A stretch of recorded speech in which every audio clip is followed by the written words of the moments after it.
Hey everyone, welcome to Comic Artist Pro Secrets. I'm Ethan Van Sciver, your host and DC Comics artist for a long time. Hey, today we're going to do commentary on a book that sold a lot of copies that I drew and Jeff Johns wrote. It's called Green Lantern Rebirth #1. And I remember this book quite fondly. This came directly after I finished Batman and Catwoman Trail of a Gun #2. And was very excited about getting off of that and jumping right onto this. This is the first issue, so let's go. Let me show you what this is about.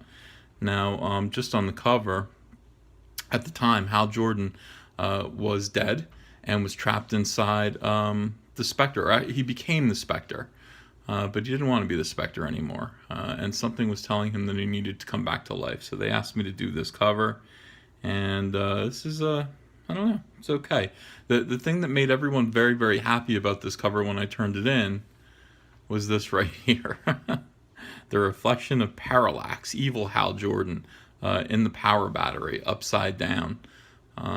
Everybody thought that was really, really cool. And I did too.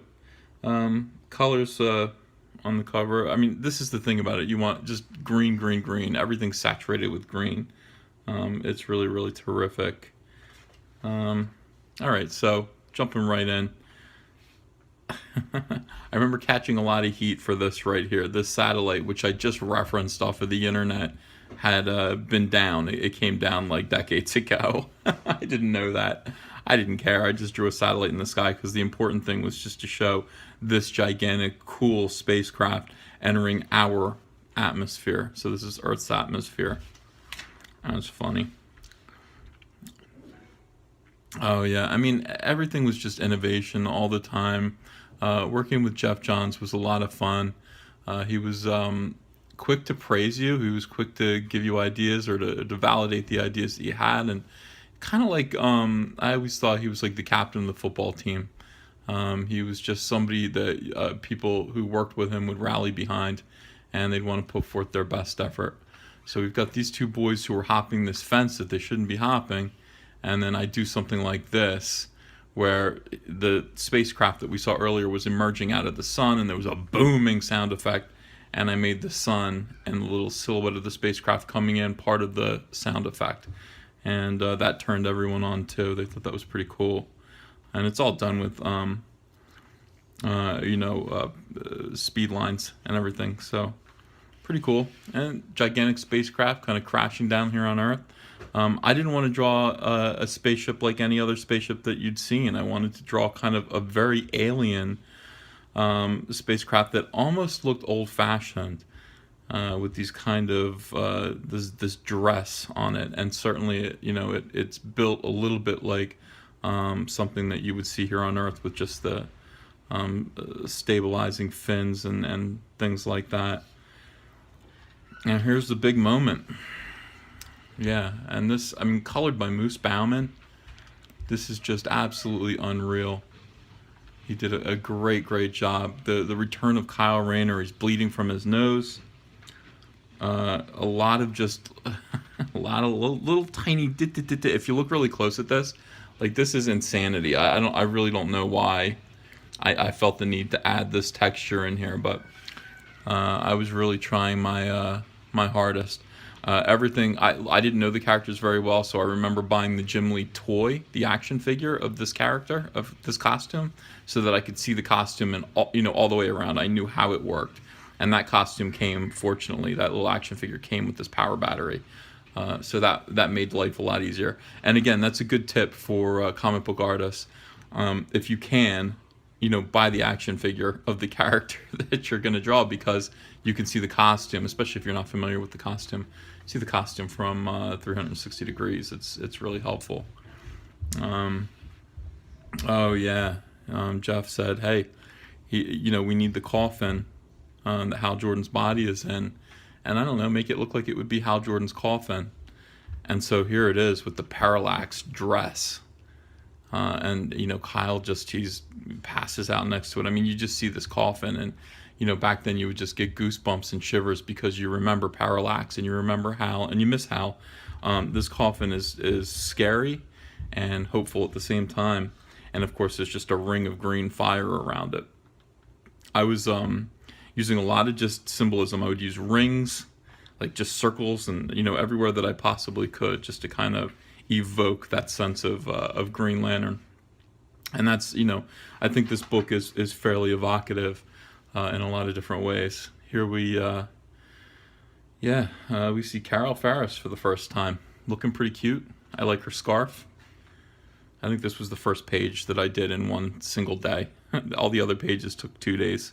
I remember, just drawing her face here and just giving her this really nice kind of, she's got good eyebrow game. She's a little bit exotic looking, but very, very lovely, very, very small, very like, she could be Star Sapphire. And again, she sees Hal Jordan's old plane. She misses Hal, and she rubs her hand along and wipes off the dirt and the debris. And in very feminine lettering, it says H. Jordan. And that was a very conscientious decision, rather than to do just like block lettering. I just thought it would be cool to have it be kind of like, it's almost like her thought. It's a feminine thought. She's thinking about Hal. A lot of thought went into this. Oh my God, Jeff wanted me to draw Giant Stadium. So I think all I did here was I traced it. I think I found a photograph of Giant Stadium and I blew it up on a Xerox as big as I could get it, and then light boxed it because I didn't know how to go about. I was still kind of a young artist. I didn't know how to go about drawing Giant Stadium in the traditional way with a perspective grid. It just would have been way too much work. And I don't know, I'm not sure of any other way to do it other than to just get a photograph of it and copy it or trace it. And you can see, when you see, when you see this where the blacks are laid down, and then there's a certain look that comes about when somebody has light boxed something. And this is still a pretty good job, and I like the way Moose Bauman, who colored this, kind of pushed it back into the background so that it looks like it's in the distance and it's big. You've got John Stewart zooming in here with Guy Gardner, who's still in his warrior gear, which we brought back recently in an issue of Hal Jordan and the Green Lantern Corps. And again, look, they land in the parking lot. So let's just go find a photograph of the parking lot, kind of a bland photograph of the parking lot, and then print it out, light box it for a background, and then just add them in. I wanted to make this world as real as possible. And these are just two guys who are inhabiting it. Here's our first look at John Stewart, who's, a little weathered, but he's extremely handsome. I like the way he dresses. Very classy gentleman. But he's going to a baseball game with this jackass. And what do they have in common? They both belong to the same corps. So they would go to a baseball game together, and John would put up with him. And they're friends, but, he's a loudmouth. Guy Gardner's a loudmouth. This is a really sad thing that got covered up by word balloons because, Guy Gardner is very much lying about how he doesn't miss being a Green Lantern at all. He's hanging out with his buddy John, but, he doesn't want to be a Green Lantern.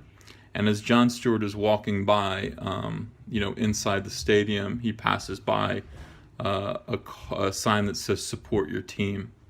And that got covered by a word balloon, but he's, clearly he would have just seen that, and that would be in his head right now, thinking about being supportive of being a Green Lantern, being supportive of this man right here. His loyalty is right in his heart, loyalty and his duty to the Corps. This is a good shot here. I'm happy with this. We've all gone up this ramp and found our seats, and just the darkness. As Guy Gardner is lit up here, and he's telling him, that he stopped trusting his own heart, and he needs to trust himself a little bit more. He says, and now all you think about is how things work instead of why things work. Food for thought. But John tells him to shut up. And then we get to see, this was fun. He becomes warrior. He uses his powers. And Jeff said, make him grotesque. You know, it's this is on its way out. We want to suggest that this isn't cool anymore. We don't want to see Guy Gardner like this, all muscular with tattoo paint all over him. Like that's old. It's done, and it's not cool. Even though maybe it was cool, it's not cool. We're moving forward. We're trying to sell an idea here. Let's sit down at the game. And here he is, our friend Hal Jordan. And this is a very early take on Hal Jordan by me. He's a ghost. He's a ghost here, really. He's the specter kind of taking human form a little bit. But my idea was, look, this is Hal Jordan. Look at his smile. He's everybody's buddy. He's our friend, and we missed him. They have front row seats. Hal's going to join them. And it's great to see his smile. Handshakes all around. I love this face right here. You know, Hal misses it. He misses being human. He misses going to the baseball games. And you could just see it in his eyes. He's a good man. And we miss him too. And suddenly, all these people start coming and kneeling before him. This was a weird thing right here. I don't know why I did this. I guess I was reading about Marilyn Monroe at the time. That is supposed to be Marilyn Monroe, and that's Joe DiMaggio, and he's talking about cheating on his wife, and she's looking at him like, what the? They made me change her hair, obviously, and then they colored it redhead, and made her a redhead because they didn't want to actually show Marilyn Monroe's likeness there. But that still kind of looks like Joe DiMaggio to me. I don't know. This panel took forever, obviously. Here's just a sea of people, and again, this is more of my Alfred Hitchcock influence. This is kind of like a scene from Strangers on a Train, where everyone in the tennis match is turning their head and following the ball back and forth, except for one man who's right in the center, and he's looking dead at us, and that's a really neat effect. Well, in this here, we have just one single man, and everyone is turning towards him and reaching for him, and it's almost like this kind of explosion effect of humanity. And he can't do it. He's got to leave. He's got to split. Here's a stat, by the way. We talked about stats earlier. I think the only thing I drew in this panel was this chair, this empty chair. And I just asked that this all get pasted in. This was not something that I'd want to copy over again and draw, again. And there's no reason to do it. I mean, a stat, even though it might seem like cheating to an amateur artist or a reader who doesn't really understand, this would be a pointless waste of time, and really all you're trying to do is just emphasize like either a static kind of scene or that only one little thing has changed between these two panels. And if you tried to redraw this over again, any differences just that would happen because you're redrawing something would really kind of be alarming, and they would kill the effect. So that's what stats do. Oh, here we see Speedy. Her name was Mia, and Green Arrow. Boy, was this fun to draw. I didn't, these characters were new to me. I'd never really drawn them before. And again, this is the classic Green Arrow. I love the hat. Boom, explosion. And then Jeff said, I want you to draw this loser, Black Hand. And Black Hand was a loser. Look at the triangle he's got on his chest right now. It was later to become a Black Lantern symbol right there and on his head. And I just made him, I thought, well, talking to Jeff, all these villains have to be dirtbags. I don't like these low-tier villains who look very heroic and muscular and powerful. I mean, this guy, he looks like he's got a drug problem, and, he's just, he's a piece of garbage, you can tell. And he's, trying to find that ring. Boom! Just blow the doorknob off. I think I was looking at a lot of Phil Hester's Green Arrow at the time. He was the artist on Green Arrow, and so I had to look at the way he drew this basement area. It was from his Green Arrow series with, was it Kevin Smith? I don't remember. Down, down, down. Rags Morales liked that panel. He called me up about that. Boom, arrow right through the hand. Here we go. Here are our heroes. They're not playing around. Drop that ring. And then our guy comes. Now, this was fun. Hal Jordan shows up. He's lit up next to these dummy mannequins. That was a deliberate idea to just make him look spooky. Is he real? These mannequins aren't real. Is Hal real? Green Arrow doesn't know. And as he steps forward, we start to see over his head, what is this? We come to realize what this is later, but it was a brand new symbol back then. And then he goes photo negative. And I actually did draw this by hand. I figured out what the photo negative would be, and this is just hand-drawn ink of his face. And it looks pretty damn cool as he becomes the Spectre. Remember this show? Yeah. Okay, here we go. Here's the Spectre and the skewed perspective here. It's like, whoa, what the hell? And the arrow really big in the foreground through his hand. That perspective is impossible. This is like a weird kind of 3-point perspective, but turned on its side. And I think it gave a nice dizzying effect here that I was going for. Green Arrow doesn't know what to do. And again, this Jeff loved this. He said, oh my God, the smile here, and then the skeletal little smile underneath here, that's parallax. That's not Hal, that's not Spectre, that's parallax. I mean, this is three people in one body here. I love his hand disintegrating. You see the little bones. That kind of gore, that kind of stuff is really fun for me to draw as an artist. Just in a pile that used to be his hand. He's on the ground screaming. Yeah, and then suddenly, what? Who, me? And he's out of there. Yeah, and now we got to just deal with a howling, insane black hand. And the ring. Here we go, more crazy symbolism. Warrior's Bar, which was the establishment that, Guy Gardner owned. Of course, the stoplight is flashing green. Things are changing, and above the Warrior's Bar are clouds swirling in a shape almost like black birds or vultures. This bar is doomed. This is the circle of death right here. This is on its way out, and in fact, here's a skull to re-emphasize that.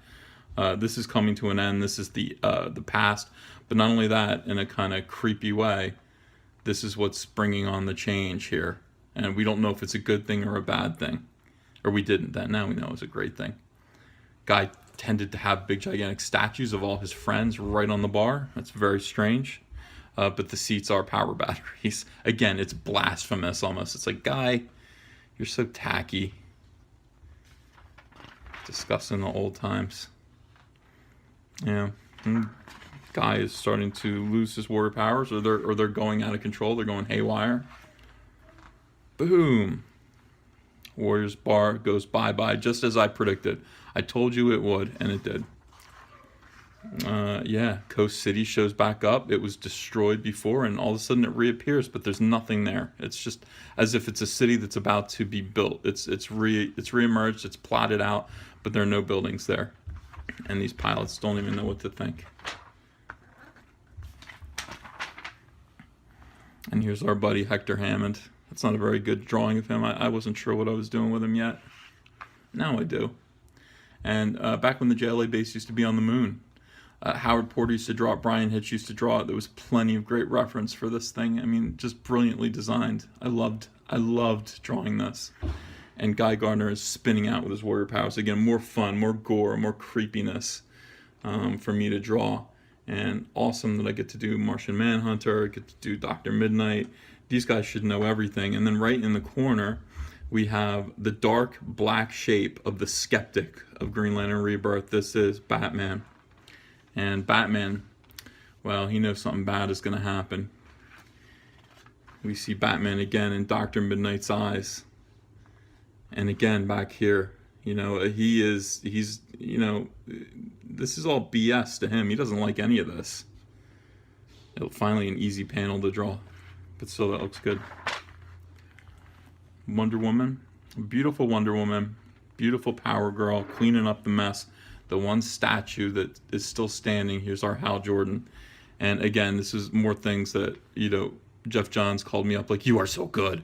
I love getting patted on the back by Jeff Johns. It's the kind of thing, writers, if you're working with an artist, man, be supportive, and it'll make them want to work harder. Like, I would do this. Here's Alan Scott. He's very upset about Hal Jordan, and he spins his ring around. He's almost spilling out green energy as though he were spilling out a drink, and that green energy just becomes a little symbol of a Green Lantern symbol, that they're standing in a burning Green Lantern symbol. And of course, Warrior's Bar has broken. It now just says war. It's war. War is coming, and it is. As the Flash, Wally West Flash, not Barry Allen yet, Zooms up to find Aquaman. And there's, oh my God, that's Hal Jordan's old apartment building, and the lights are on. But only Hal Jordan's light is on. That's weird. That is weird. Yeah, Batman works that out. Again, Batman, just a black shape. Just a black shape here. We just want a silhouette. Batman is a mood. He's an attitude here. He's not Bruce Wayne, as you can see. You know, here he is confronting. He's working things out. And he says, I don't think Hal Jordan ever changed John. He's still mad. He's still got a problem. He's still got a beef. And we have John Stewart. He's saying John to Martian Manhunter. John Stewart just sitting here listening to Batman snarl. And as you can see, the silhouettes of his teeth look like they're about to eat John Stewart's head. Like, that's how John feels about this. He feels so strongly. He supports his team, remember? Feels so strongly about all this that he just says, enough.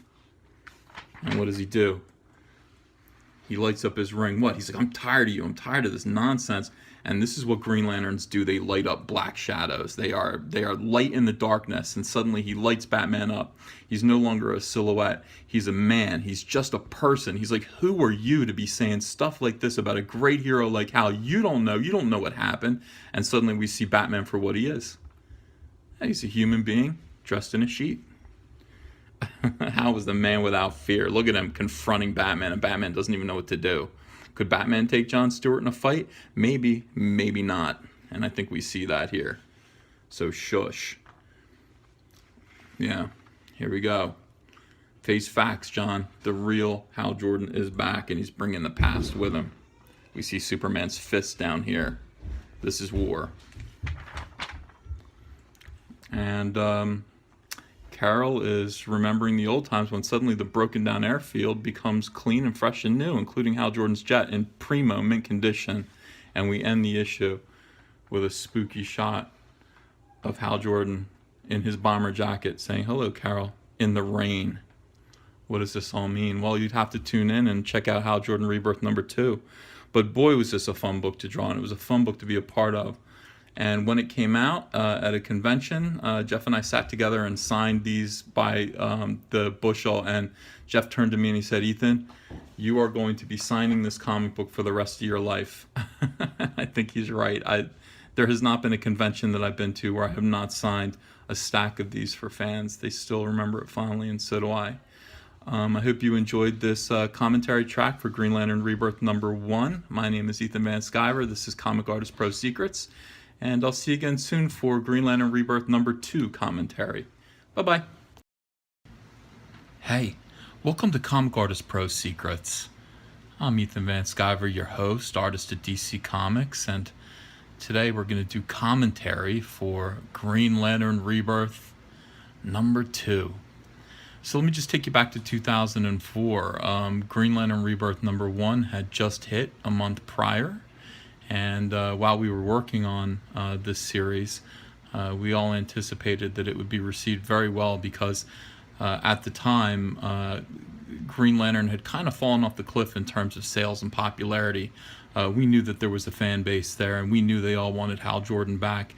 And when I was offered this job to draw the return of Hal Jordan in Green Lantern Rebirth with Jeff Johns up here, I jumped at it. I knew it was going to be a big hit. And even though I'd never read a Green Lantern book before, I knew that Jeff Johns would get me up to speed quickly if I just did some research and asked him some pertinent questions.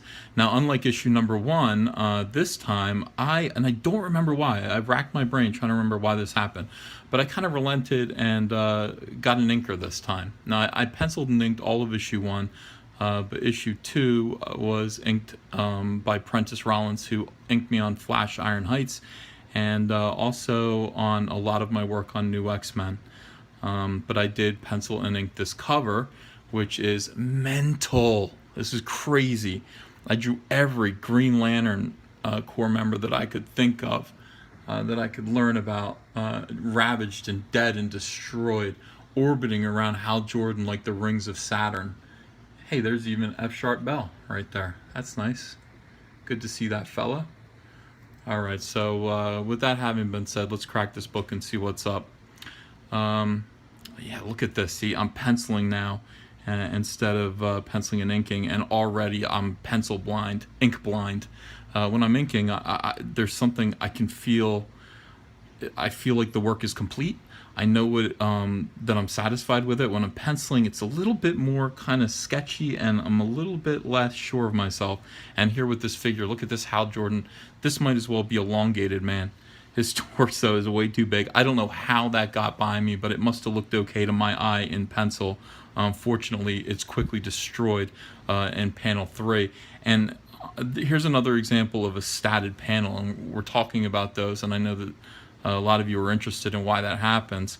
Well, because, you know, the background image of this is repeated. There's no reason to redraw it. I would just draw this, and then I would draw this and, you know, this other element in the next panel, and little bits of the statue flying all around, and then just say, hey, stat that background in, and that would be done in production. Here at the bottom here, we have the rubble, the remains of this Hal Jordan statue.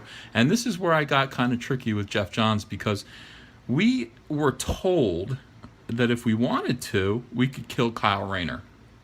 And we knew that fans were all under the impression that we were going to kill Kyle Rayner. Now, we had decided that the goal for this series was not to kill anyone, but to bring everything back to the way that it should be, and to restore as many classic elements of Green Lantern as possible, hence the title Rebirth. This is a positive word. So we don't destroy, we rebuild. However, we did destroy the statue. And what I did, just to be conspiratorial and to get fans kind of wondering, is we flip the page, and here's Kyle Rayner in the exact same pose as the broken statue. There's his hand, there's his head, boom, head, hand. Okay, so anyone who was looking at that closely might take that to mean that we're going to do to him what we just did to that statue. Nobody noticed it. And to this day, nobody's noticed it. Here are the two kids that you know, found his spaceship. They're helping him get back to health.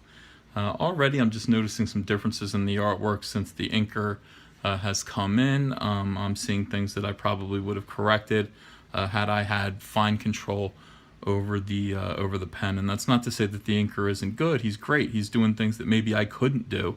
However, when I'm inking my own work, I take very special care to make sure things like faces and everything are symmetrical and okay. And you know, that's faces are job number one. Really, you want the characters to emote and express out at the reader, and let the reader feel them, feel that they're alive. So that's important to me, and I see a little bit of that kind of suffering without my inks.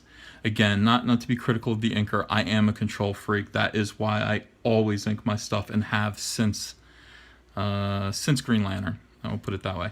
So here we go. We repeat the last panel of the last page of Green Lantern Rebirth #1, and the lights hit his face because he was all in shadow. The question is, what is Hal Jordan? Does he mean us harm? Is he different? Is he changed? Is he a bad guy now? Lightning strikes. His face lights up. He's smiling. No, he's a good guy, and Carol, you have nothing to worry about. I love this right here. This is marvelous. I love little windblown hair in Carol's face. That's really cute, as she remembers the way that she met Hal Jordan, and she thought he was hot, and you know, he certainly liked her too. Hal Jordan's little face down here, he's suffering. He's you know, has a lot of questions about what's going on, and he's recalling the death of his father. And this sequence has been redrawn and reused over and over again, but I think Geoff and I composed the basic visuals here. I'm not sure if this ever appeared in another Green Lantern book or not. I didn't use reference for it, so I had to kind of make it up. But here's little Hal holding his father's jacket. Here's baby Carol, and you know, bragging about how her father owns the whole airport. You know, tugging at her dad, not noticing little Hal, who's watching his father lose control of the plane, and boom, this image has become kind of iconic. The moment where little Hal Jordan watches his father die, and he's holding his jacket when that happens, and He's never let go of that jacket, and it's, you know, it still affects him to this day. Interestingly enough, we decided to dress Hal in yellow. He's still under Parallax's control, so his shirt is yellow. That's a little tidbit there. We were very conscious about all this stuff. We wanted to send a lot of messages as in every possible way that we could throughout this series. And here we have Hal. Sometimes you have to question authority, and you look into his eyeball there. Let me blow this up. And there is Spectre, who is the authority. He's working for God himself. He is the man who is currently in control of Hal Jordan's destiny, and Hal Jordan's got to let him go. Hal Jordan's got to escape his grasp. Meanwhile, back at the Watchtower, we've got Green Arrow, who's holding the ring that Black Hand tried to steal last issue. Having a nice conversation with John Stewart. Again, more little subliminal messages here where we have a hand that's reaching out and grabbing John Stewart's head. A lot of people want to grab John Stewart by the head or bite his head off. If you remember last issue with Batman and his silhouette being rather cruel to John Stewart in a kind of visual way. She says, "I've got him." Now, what does that mean? And who's got him? And we've got Zatanna and Superman and Batman, and they're locating where Hal Jordan is right now. And you see a little parallax symbol, but it's green, pop up right there. So that's interesting. Why is a parallax symbol green? Yeah, poor classic Green Lantern Alan Scott isn't feeling so well. His daughter Jade is trying to get him some help, again, taking him to the doctors up on JLA Watchtower. This bugs me. I can't stand when this happens. This is a little aside. See the white there? That's his lower eyelid. See the little space above it? That should have been the white of his eye. His eyes are squinted there. Colorist missed that. Ordinarily, I would get on the phone with the editor and say, "Hey, fix that." But for some reason, I slacked off and didn't get that done. And we all suffer for it to this very day. Hey, look, another stat. This is a repeat of a very nice background that I drew 5 pages earlier or so. And here we go. Carol's married. She's happy with her life, but she's going to give the love of her life, who is Hal Jordan, a nice big hug. He feels cold, though. He's still dead. When suddenly, kaboom, the Justice League shows up. I loved drawing this. I remember where I was and what I was doing when I drew this panel. I lived in Orlando, Florida, and I remember sitting around at a table. I actually drew this at the dining room table in pencil because I needed to spread it all out and spread out all the reference I needed. Flash looks dynamite. Wonder Woman looks great. Batman looks great. Aquaman's just standing there. Never knew what to do with Aquaman. I might not be the best Aquaman artist in the world, at least not right now, not yet. I love this whole sequence here. Flash looks good. He's underlit because of the lightning, the speed force all around him. I have such an affinity for these two characters. I love them with all my heart. Look at Hal. Look at Hal. He's like, "Do not screw with me." Look at the lighting on that face. This is pretty good. I haven't looked at this in a little while. This is fun. And then suddenly John Stewart goes haywire. Is that what Zatanna meant when she said, "I've got him"? He flies up into the sky. And then kaboom, just lets out a gigantic pillar of energy, knocking the JLA silly. And of course, John Stewart is smart. Superman comes up to stop him, but John is under some kind of influence and whacks Superman right in the eyeballs where he's unprotected. That's what Jeff says. I don't know if that's true or not. Well, if Jeff says it, it's true. Superman's vulnerable in his eyes. Spectre now with Carol Ferris. Hal Jordan becomes the Spectre. And Hal's trying to escape. I started doing a lot of these kind of things here, and they became iconic throughout the whole Jeff Johns Green Lantern series as well. He had all the other artists draw this fighting, constantly, dual personalities, 3 personalities in one, stretching, ripping flesh off. That's all stuff that started here in Green Lantern Rebirth, because it's so much of it is about who's controlling you and what guides you, and sometimes being infected with negative influences. That's a lot of what Green Lantern is. John Stewart's still attacking people. Now, this is one of my favorite things ever, and thank God DC was funny enough to let me get away with this. Again, more eyeball miscoloring. Why is this yellow right here? That's his eyelid. This black is his eyeball. I don't know if the colorist is trying to imply that there's energy in his eye, but there isn't. That's supposed to be flesh colored. It's annoying. Yeah, Martian Manhunter looks good, and Green Arrow too. They're just watching Guy his body just reject his warrior powers, and suddenly that little ring. And by the way, did that ring change? I think it did. It did. Oh, good, I did that. Okay, so this used to be a round Hal Jordan style ring, but it spit out this different kind of ring. And there are two different kinds of rings. This is the classic Hal Jordan shape of ring, and then there's this kind of ring that was kind of second tier. Okay, I don't really know how to describe it, but it's a different shape of ring, and it belongs to different kinds of Green Lanterns, and it just flies off his hands. This is the scene right here. I said, guys, I'm gonna make it look like Guy Gardner is flipping us off as the ring comes down on his finger, and they let me do it. It was just subtle enough. A few people got it and thought it was funny. Of course, this is exactly what Guy Gardner wanted. Yeah, his costume comes back, this classic, like, Sword of the Guardians costume that only he wears. It's a special uniform. And boom, there he is. There's our boy. There he is. Now, this page right here, the original art, Jeff Johns actually said, that's what I want to keep. And so Jeff owns this. I think this is in his house, or it might have been for his brother. I can't remember what, but he did ask for this piece of artwork, and that was a gift. Beware my power. Damn right. Back to Kyle. Kyle is sensing, well, Kyle's warning us about parallax, and he's explaining what fear is and what yellow is. These were all concepts that were brand new. You know, we knew the Green Lanterns were, had a weakness for yellow, but we didn't know what yellow meant. We thought it was literally the color yellow, and obviously part of our journey on this title is to find out what these colors represent, what green represents, what yellow represents.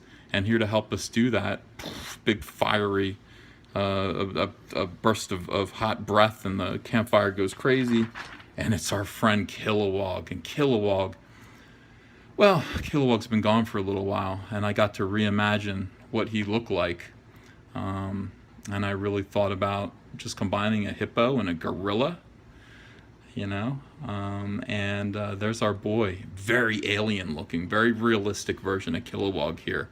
Great, like you can feel the weight of his body, and all around him, his ring isn't working properly, so it's not translating what he's saying. He's just, his ring is spitting out gibberish in his own language. He's the last of his kind, you see. He's very lonely, and here he is. Okay, come on, Poozer, let's make this easy. Use the ring, Kyle. No. Look at these, they're all under some kind of influence here. Yeah, Kilowog versus Kyle Rayner. And unfortunately, Kyle's trying to protect the coffin that Hal Jordan's body is in. And this is what happens when you get, when you act out of line as a Green Lantern. It isn't tolerated. Here comes Ganthet, one of the Guardians. And now he's going to stop these guys. Morbidly, the coffin lid has been blown off, and we can see Hal Jordan's body is indeed inside, and he still looks like Parallax. This was a lot of fun to draw. I did my best to make his body look stony cold. He's obviously very dead. I like folding I love drawing the Darryl Banks uniform. I loved it. I think he's one of the best designers in comics. Great creator. And this is my chance also to draw Ganthet for the first time. I tried to give him as much weight and dignity for a little guy as I possibly could. He is obviously clearly a very, very powerful individual. Book was called Enemies Within. Look at this. Jeff Johns, writer. That's me, Ethan Van Sciver, penciler, and Prentice Rollins, inker. Moose Bauman, colorist. Wow, what a great colorist he is, even though he made those two goofs that I pointed out. Stephen Wacker, associate editor, and here's a surprise that you might not have realized, Peter Tomasi, editor. And Peter Tomasi was a big part of this project. He was Yoda, essentially, to Jeff and I. He was a great sounding board. He was an idea man, even back then, and one of the kindest, most generous, and flat-out amazing editors I've ever had. Unfortunately, we lost him to writing. However, our loss is your gain because he's writing Superman, and it's absolutely tremendous. So there we go. Let's see what's in the back here. Here we go. Here's a preview for the next issue, and clearly it hasn't been colored yet by Peter Seigerwald, who was Michael Turner's colorist over at Aspen. So all they did was they just took the black and white cover, which has become kind of well known, and just threw some red over it. But next month, here we go, Green Lantern Rebirth #3. And you and I will go over that together, won't we? We'll do another commentary track for every issue of Green Lantern Rebirth. And then we'll move on to Flash Rebirth. Well, I hope you enjoyed this. This is the Comic Artist Pro Secrets channel. Please click the subscribe button, hit that bell so that you'll know when the next episode is available. And tell your friends about this channel. Tell them that, if they really want to learn about some of these comics, many of which I'm sure they've read and enjoyed, or if they'd like to get a drawing lesson, we've got all of that here, all by me. Again, I'm Ethan Van Sciver, DC Comics artist for more than 2 decades, and I'm at your service. So thanks for joining me. Again, click subscribe, and I will see you again very soon. Bye-bye. Hey everyone, welcome to Comic Artist Pro Secrets. I'm your host, Ethan Van Sciver, artist at DC Comics for about 20 years. And I like to do these little commentary tracks where we go through and discuss some of my books and the thought and work and background that went into making them. This right here is Green Lantern Rebirth #3. And this was probably the mini-series that is responsible for most of my success as an artist. And it's really fun to look back on it now. I don't look back on it often. I try to kind of move forward like a shark. But it's good for any opportunity to just reminisce about this moment in my career is a good thing. Issues 1 and 2 did very, very well. Very well, much better than I think we were even expecting, even that we could possibly have hoped. They went back for several reprintings, and issue 3 I think was already completed by the time issue 1 shipped. So here we go. I was given directions for each cover. I was asked to draw a representation of the Trinity that existed in Hal Jordan at that point. And Hal Jordan had become the Spectre, and the Spectre was his own kind of entity. And also, he was being poisoned by Parallax, who looks different than this, we find out. But this is Hal's manifestation as somebody who is being poisoned and infected by the Parallax entity. And here we have Hal. I was very much into this kind of tactile kind of effect. I wanted people, touching rings, and I think at one point I had a cover idea where the Parallax entity that we meet would actually be holding Hal Jordan up by the arm and licking his ring. Everything was just all about that ring and these circles and all of that, just symbols all the time, and then fetishizing those symbols in a way. So let's open this up and let's get into it here. Here we have Kyle Rayner, who is the Green Lantern who has taken over for Hal Jordan in Hal Jordan's absence. Hal Jordan is Spectre, so we need a lantern, and Kyle has taken over and has done very well. Kilowog is facing off against Ganthet in the background here, and right below Ganthet is the now open coffin of Hal Jordan, who is dead. This is his body, and he's still dressed as Parallax, much to our shock and fright, as we saw last issue. Kilowog was just fun to draw for me. I was looking at the old Joe Staton drawings of Kilowog and decided to try to do kind of a literal translation of what Joe Staton had done when he created Kilowog, but bring a little bit more reality to him, so a little bit more weight.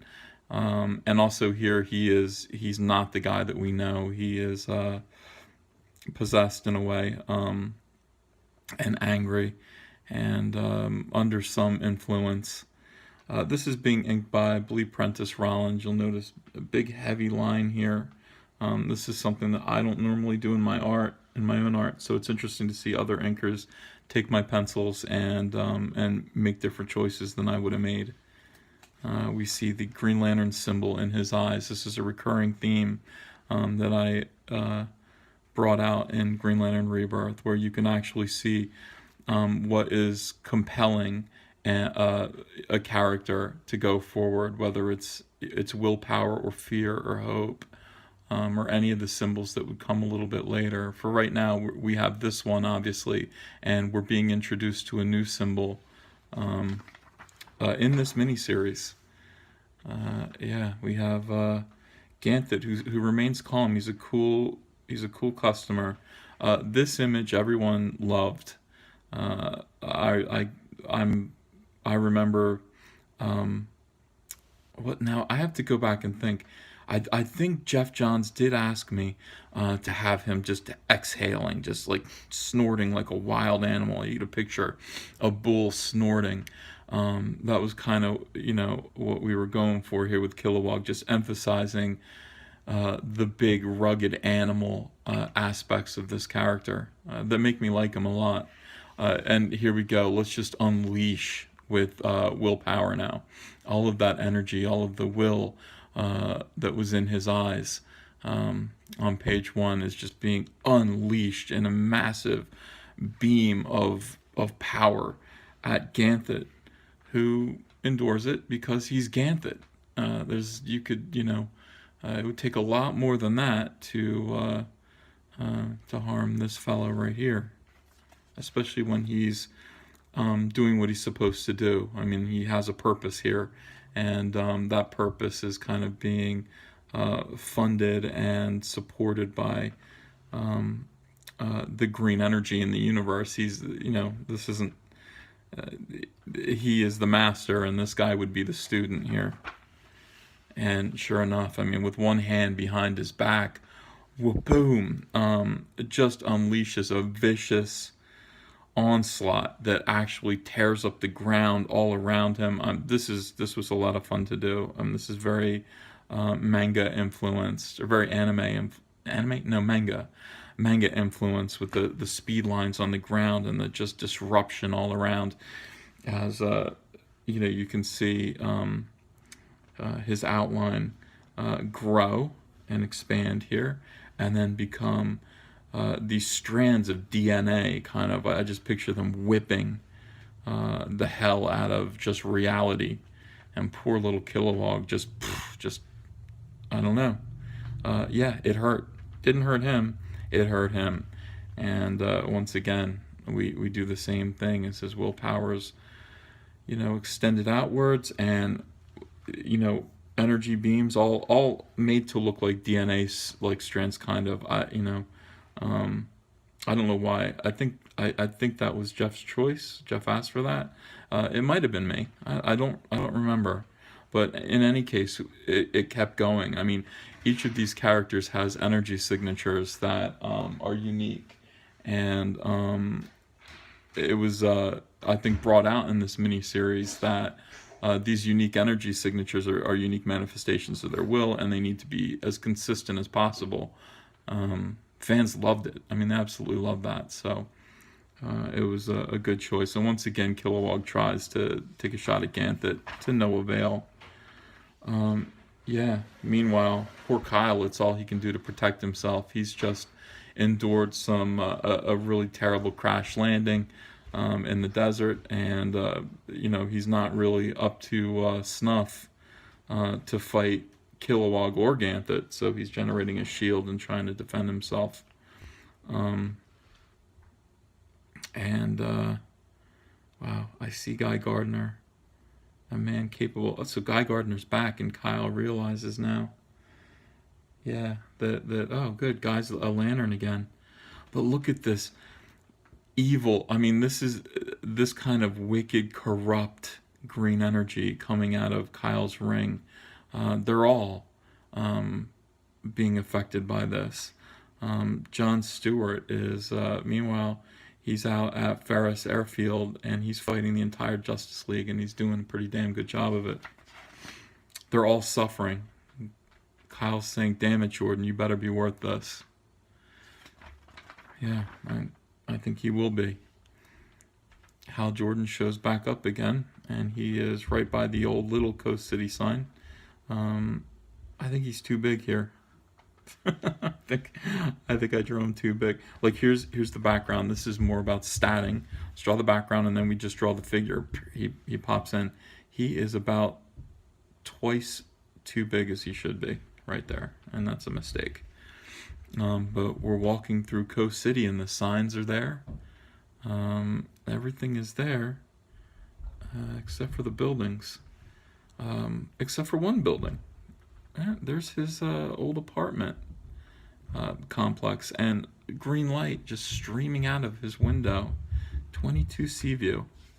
Jeff was specific about that. That must be really his address that was established somewhere. And this is the wonderful thing about working with Jeff Johns. He's read it all. He's read everything. So he little facts like this are given great weight and integrity. You can trust Jeff that he is on the ball, and he's not going to let anything go unexplained or unmentioned. Hal climbs up the stairs of his old apartment building and recalls, remember, this is what we do. We fade it out. This is almost black and white here, so this is a memory. And Hal Jordan has longer hair, bangs in his eyes. He's a younger man than this man that we see in shadow. And as he walks up the stairs with his back to us and walks towards his door, very strange thing. His shadow's smiling. Why? Because he's still got Parallax in him, who's enjoying this. And we reach for the doorknob, and inside, on the floor of his apartment, is a power battery, and this is something that shouldn't be there. And there's Ava. Power battery on the floor, and he's got a poster on his wall that says "Keep 'em Flying." Looks like it's of World War II vintage. Who did all this? Who brought it all back? You did, Hal Jordan. Now he's talking into his power battery, and Parallax is speaking back. Very much a presence. He's very much a part of this. Is Hal? So it seems that Hal Jordan's willpower. He says, "We did it together." Hal Jordan's willpower is bringing back Coast City. For what reason? Back to the fight between Ganthet and Kilowog. Now we get a quick glimpse of Hal Jordan in his coffin again. I'm going to skip this. I should skip a few pages.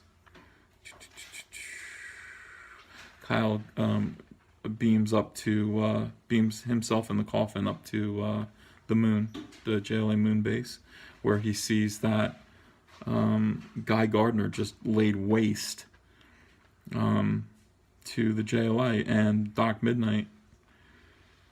Yeah, and let's bring Hal's body up to the JLA moon base. Ollie wants to know what's going on. That's an unsettling sight. Kyle's just beaten up. And here we go. I mean, this is more of just trying to pull these two characters apart. For God's sake, in three different directions, three different shadows in this one man. And here's Parallax, as we know him to look right now, just kind of splitting from Hal Jordan and tempting him. And then out of the other side, here's Spectre. Yeah, it's Hal Jordan's being tortured by these just being three different people. And it's just all swirling around in a ring here. It's all about a ring. Yeah.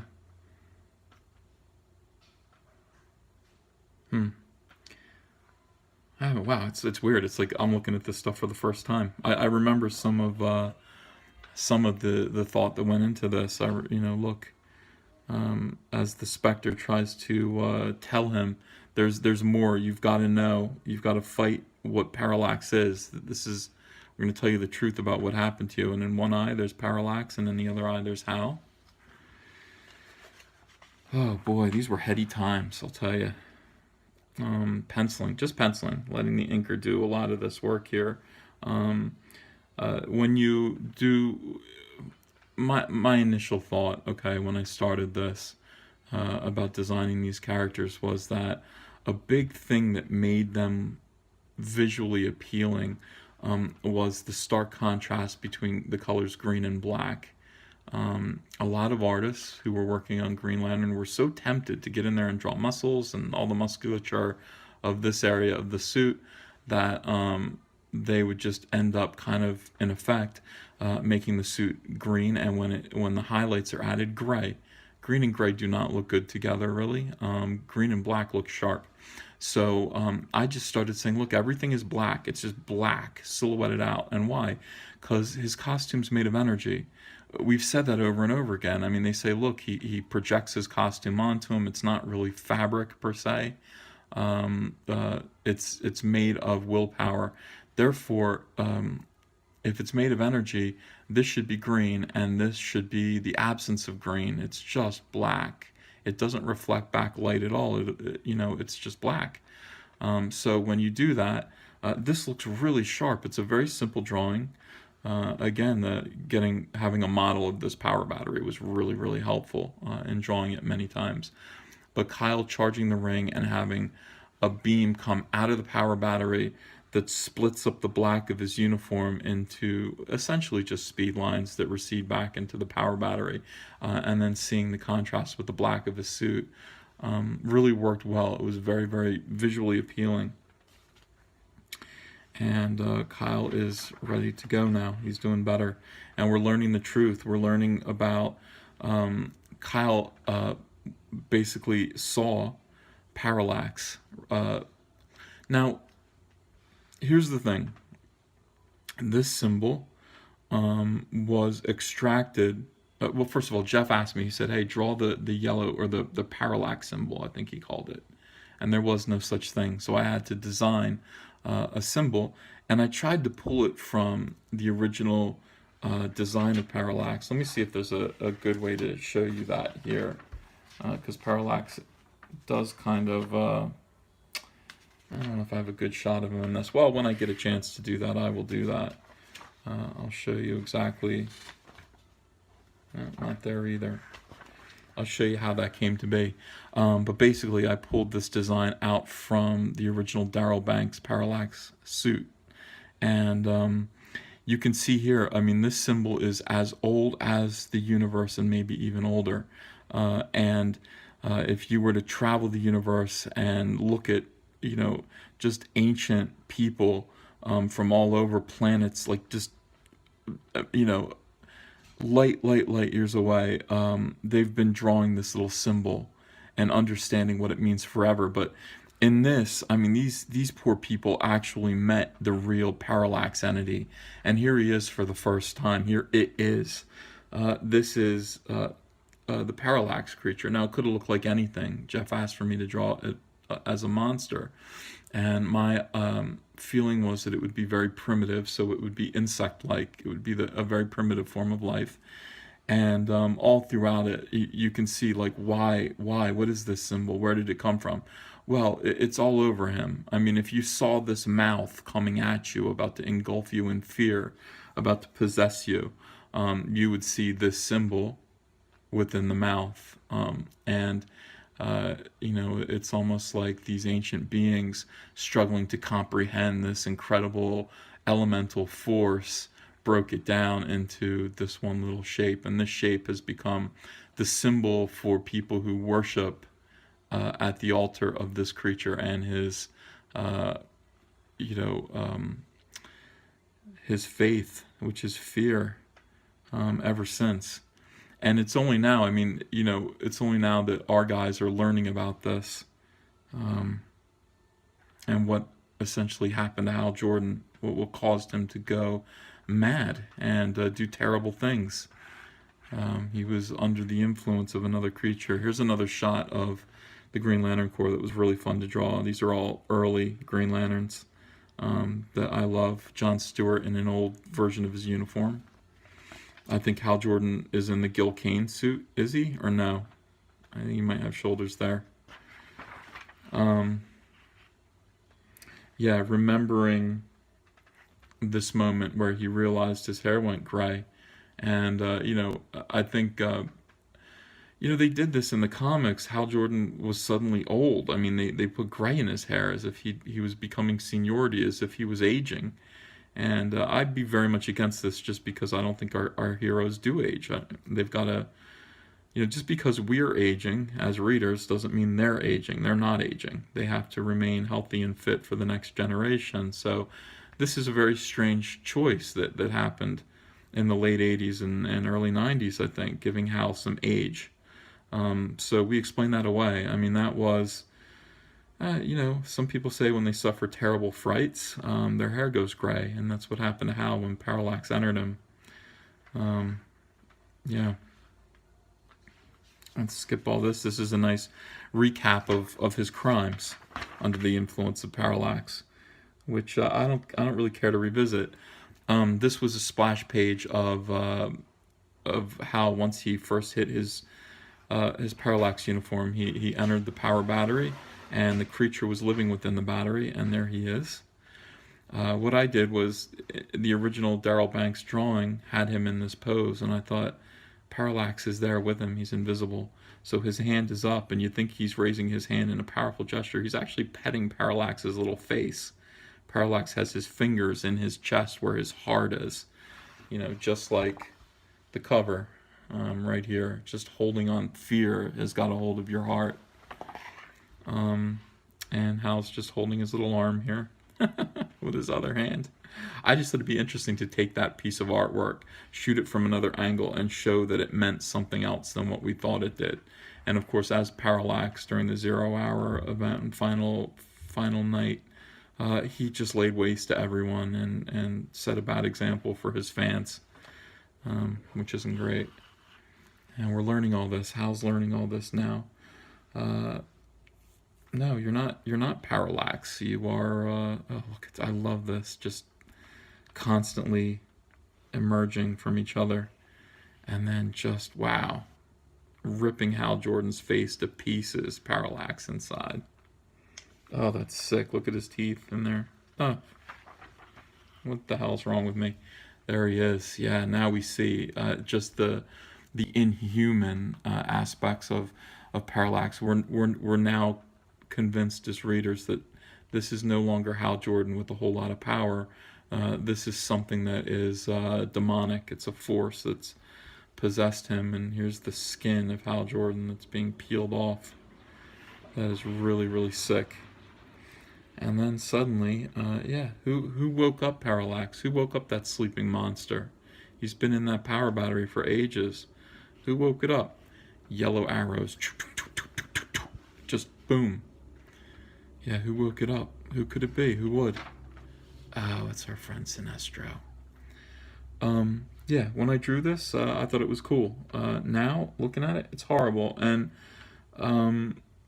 listen, Sinestro, he's a funny character. He's meant to be the Joker. He was always kind of had a big grin on his face in the old comics. He's meant to be Sinestro's foe, and I think in some ways artists over the years have made that real connection, like cackling supervillain for the hero, and that's what happened to this guy. And I never liked it, but he wasn't supposed to be in this miniseries. Like, he wasn't going to come back initially. It was going to be all about Parallax. It was going to be all about the Spectre. And I just said, I really think we need to bring him back. And Jeff did agree, luckily, and he is making his first reappearance here. He's been dead for as long as Hal Jordan has been dead or out of commission. I think Hal murdered him. So here he is back, and he's back with this enormous head, which, by the way, I hate to admit this, was even bigger in the original art. And Pete Tomasi, I got confused with like the leader from the Incredible Hulk. I mean, it's like they're so similar in so many ways. his forehead was actually taller, and Pete Tomasi made me shrink it down. And God bless him for doing that, because it would be even weirder. Sinestro does have a big forehead, but he doesn't. It's not that big. It's just slightly bigger than normal. And there's always a choice as to whether to make his ears pointy or regular. Different artists throughout the years have made different choices with him. At this point, I got so sick of pointy ears on aliens that I just gave him regular ears. They're pointy the way I draw them now. His mustache is wacky. It's all wrong. He's got a stupid look on his face. Between this issue, this last splash page, and the next issue, I figure him out at lightning speed.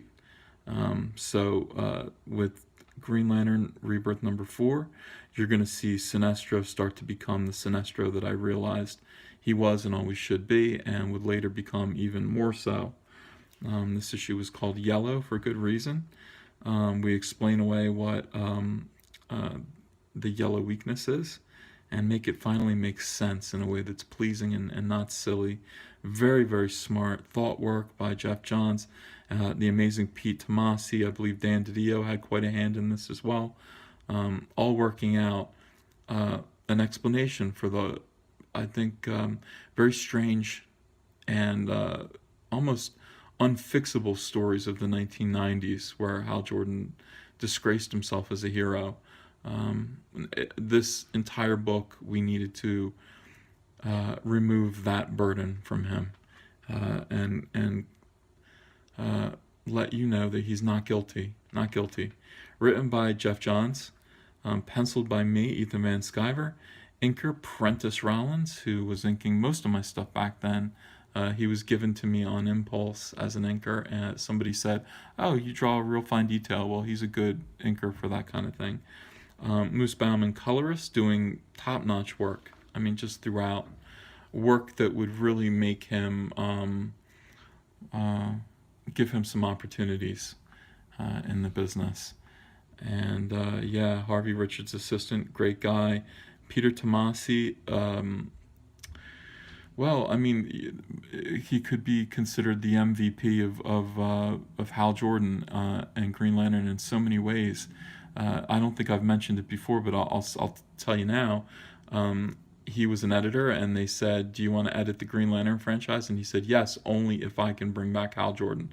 So he is the reason why this even happened. He had to fight for Hal Jordan to come back. He was absolutely right that Hal Jordan should come back. He was just the skeleton behind all of this. He was the structure behind this, and a constant source of inspiration and encouragement for me. He was honest, and sometimes when you did something wrong, he would laugh in a funny way, like he would kind of mock it and go, "No, that's just not good, Ethan. That's not good." And you'd go, "Oh no," and you'd want to fix it, because you'd know. I mean, when you have a good editor, they tell you the truth, and they're honest with you, and it makes you trust them, and therefore when they tell you that something you've done is good, it means an awful lot more, because they let you know when something you've done isn't so good. So Pete Tomasi, what a mensch, what a great guy. I miss him as an editor, but I'm really glad he's writing now, because he's doing a great job. And here we have the ad for Green Lantern Rebirth number 4, which is, I think, they're all good. Is this the best issue of the whole miniseries? Maybe, because Sinestro is really super cool in this issue. All right, so this was the commentary track for Green Lantern Rebirth number 3, and I want to thank you for joining me. I hope you enjoyed it and maybe learned something about this miniseries if you were a fan. This is the Comic Artist Pro Secrets channel. Please do me a favor, subscribe to the channel, hit that subscribe button. I looked at the analytics on my channel, and it's like 30% of the people who watch your videos are not subscribed.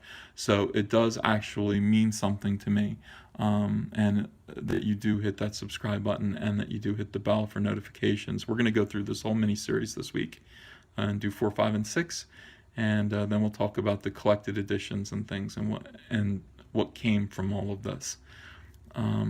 All right, so again, Comic Artist Pro Secrets. I'm Ethan Van Sciver, your friend, your host, your artist at DC Comics, and I will see you again soon. Thanks, guys. Hey, it's Comic Artist Pro Secrets, and I'm Ethan Van Sciver, your host, DC Comics artist for many years, and also the artist of this book that you're looking at right here, Green Lantern Rebirth #4, written by Jeff Johns, who is now DC's Chief Creative Officer, and inked by Prentice Rollins. Cover by me, and actually colored by not the interior colorist, who was Moose Bauman, but they got Peter Steigerwald, who was a colorist for Michael Turner and Top Cow Comics. I guess he's now at Aspen, and he does something interesting with this cover here, whereas some of the other covers are so saturated with green. Really, we've only got a tiny little glow here.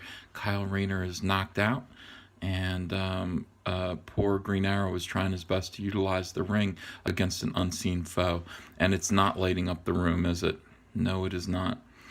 This cover was a thumbnail drawn by Pete Tomasi. He drew a stick figure thumbnail and told me what he wanted, and I did my very best to translate his thumbnail very literally to this cover. It's not my favorite cover of the bunch, but a lot of people liked it, and I was like, oh, good, I'm glad. So let's crack this book open. Right away, we see Sinestro from behind, and he is starting to look like the Sinestro that he is now, that he became shortly after this. I put a little thought in between issues 3 and 4 into who this guy was, because he's clearly very important to the Lanterns. And Jeff and I had a lot of conversations about him. He is arrogant.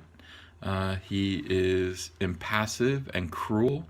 And as you see, I mean, he keeps his arms folded and he doesn't uncross them. He's working his ring. He's letting his ring do all of the work here, because he has absolutely no respect for either of these two men. None.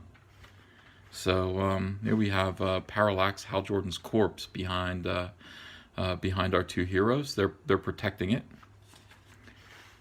But Sinestro is the one, he reveals, he's the one who set this whole plan in motion. He's the one who poisoned Hal Jordan with Parallax. And as you can see, poor Kyle, who's been beaten up over the last 3 issues, is barely holding his own against Sinestro, who's wielding the yellow power like a god would. I mean, you can see he puts up a shield, and the spikes just pierce the shield, and it actually hurts him.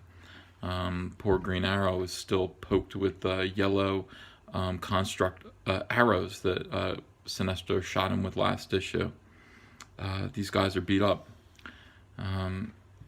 Poor Kyle can't even believe it. He thought Sinestro was dead. We all did. No, Sinestro is very much alive as he shatters Kyle's shield into a million pieces, and this is representative of Kyle's willpower, his will. It's nothing. It's absolutely nothing compared to Sinestro. And we try to swing a sword at him as we're falling over. Boom. It's no good. Sinestro is way, way, way out of poor Kyle's league. Kyle is a young Green Lantern. Sinestro has been trained for a long, long time. And, he basically punctures Kyle Rayner's hand, his ring hand, to the floor and sticks him there. Sticks him there like a bug. Stay there. And now we're going to talk to Green Arrow. Green Arrow, the fool's friend. And Ollie is still tough. He's got one arrow in his hand. He's still, he's a pin cushion now. And he throws some shade right back. But it's no good. I mean, this idea to use skeleton constructs was one of mine. I thought that it was pretty cool. Just a good way. I mean, listen, the way these guys use their constructs is kind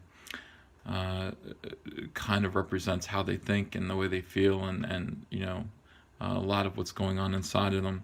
And Sinestro, uses his constructs a lot to just do things, to get things done. And this is his hand, literally, like, or figuratively. I mean, it's mentally his hand just slamming Green Arrow against the wall right above poor dead Hal here, and just holding him there. So he's got the two heroes pinned down, as he just tries to walk on by. Kyle removes the railroad spike looking thing out of his hand. I mean, that must be brutal, must be incredibly painful. And yeah, Sinestro says, I never fathomed that the impurity was alive, that my accordion ring was tapping into sentient fear until the guardians imprisoned me inside the power battery. I saw it, and with the ring I spoke to it, and now I command fear. I bleed fear. Look at his hand. It's like you can see the Sinestro Corps symbol is starting to shape, the yellow lantern symbol, and behind it is Parallax's jaws. Fiery impression of his memory of what Parallax looked like. And again, I mean, this is the way ancient beings who witnessed Parallax, the actual Parallax entity, this is how they remember him, is just his mouth and the shape inside of it, which apparently is something that's unforgettable and causes you to just feel fear and dread, and it just impacts you. But I just noticed this, his lower jaw is right here on his shoulder. That's pretty neat. I did good work. Alright, so we're cutting away to where we were last issue. We've got Parallax, Hal Jordan. He has ripped, oh, look at this, disgusting.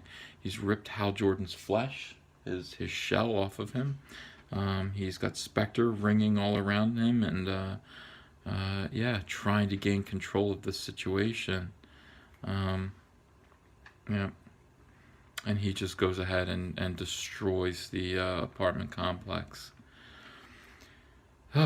Oof, vicious, yeah. And here comes Kilowog down on the ground. Gant throws him there. And I mean, I love stuff like this. This is just rock and roll. Again, let's utilize this symbol over and over and over again until people understand. This is the shape of fear. And that is a scary image. And, you know, look. Parallax gets everyone under his control. We've got, this is a great panel here. We've got Guy Gardner and we've got John Stewart zooming down here. John Stewart's constructs were starting to mean something to me. Knowing that John, learning, because remember, I'm new to the Green Lanterns here at this point. I'm drawing these characters, I'm learning about them, I'm asking questions. It's become something that Jeff and I wanted to do, where each lantern manipulates the energy in a way that's unique to them. John Stewart is an architect, and his energy flies all around him like a bitmap. A bitmap, like kind of a construction drawing. It's a perspective grid. It's, you know, it's as if he's building something. It's architectural. It's, you know, it's a design. Even his symbol is laid out in a grid, whereas Guy is a lot more.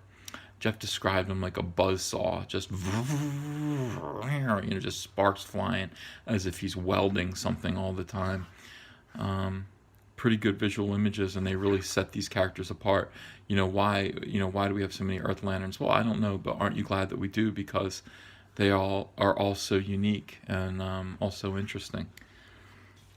And yeah, Ganthet dispatches with them with a giant hand with DNA kind of signature here, whipping them, taking control of them and removing Parallax from them, just like that. Here's your willpower back, and you can see the yellow bleeding off of them, off of their energy signatures there. And Kilowog seems to be back as well. He's back to normal. And now we've got some of the boys.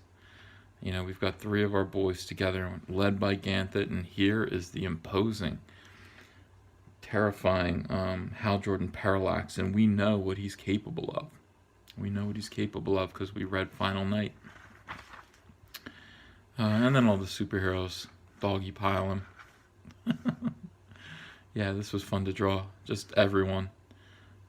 Just, okay, well, we're going to have to do this all together, everyone. Let's go. And here we are back on the moon base. Sinestro's still fighting Kyle. Let's skip a couple pages here. I don't know. Let's go over here. We've got Kyle pinned down. And we've got Green Arrow, who, oh, maybe we can't skip this page. He's got his ring. He's got Hal Jordan's ring. And he's found Kyle's power battery. And he's going to try to charge. He's trying to remember the oath. It's very funny, but he doesn't really need it. He doesn't really need the oath. Um, you know, the ring knows, and it's charging itself on the battery, so that's great. And here's poor Ollie in the hallway here, in the doorway. Sinestro might be about to finish off Kyle.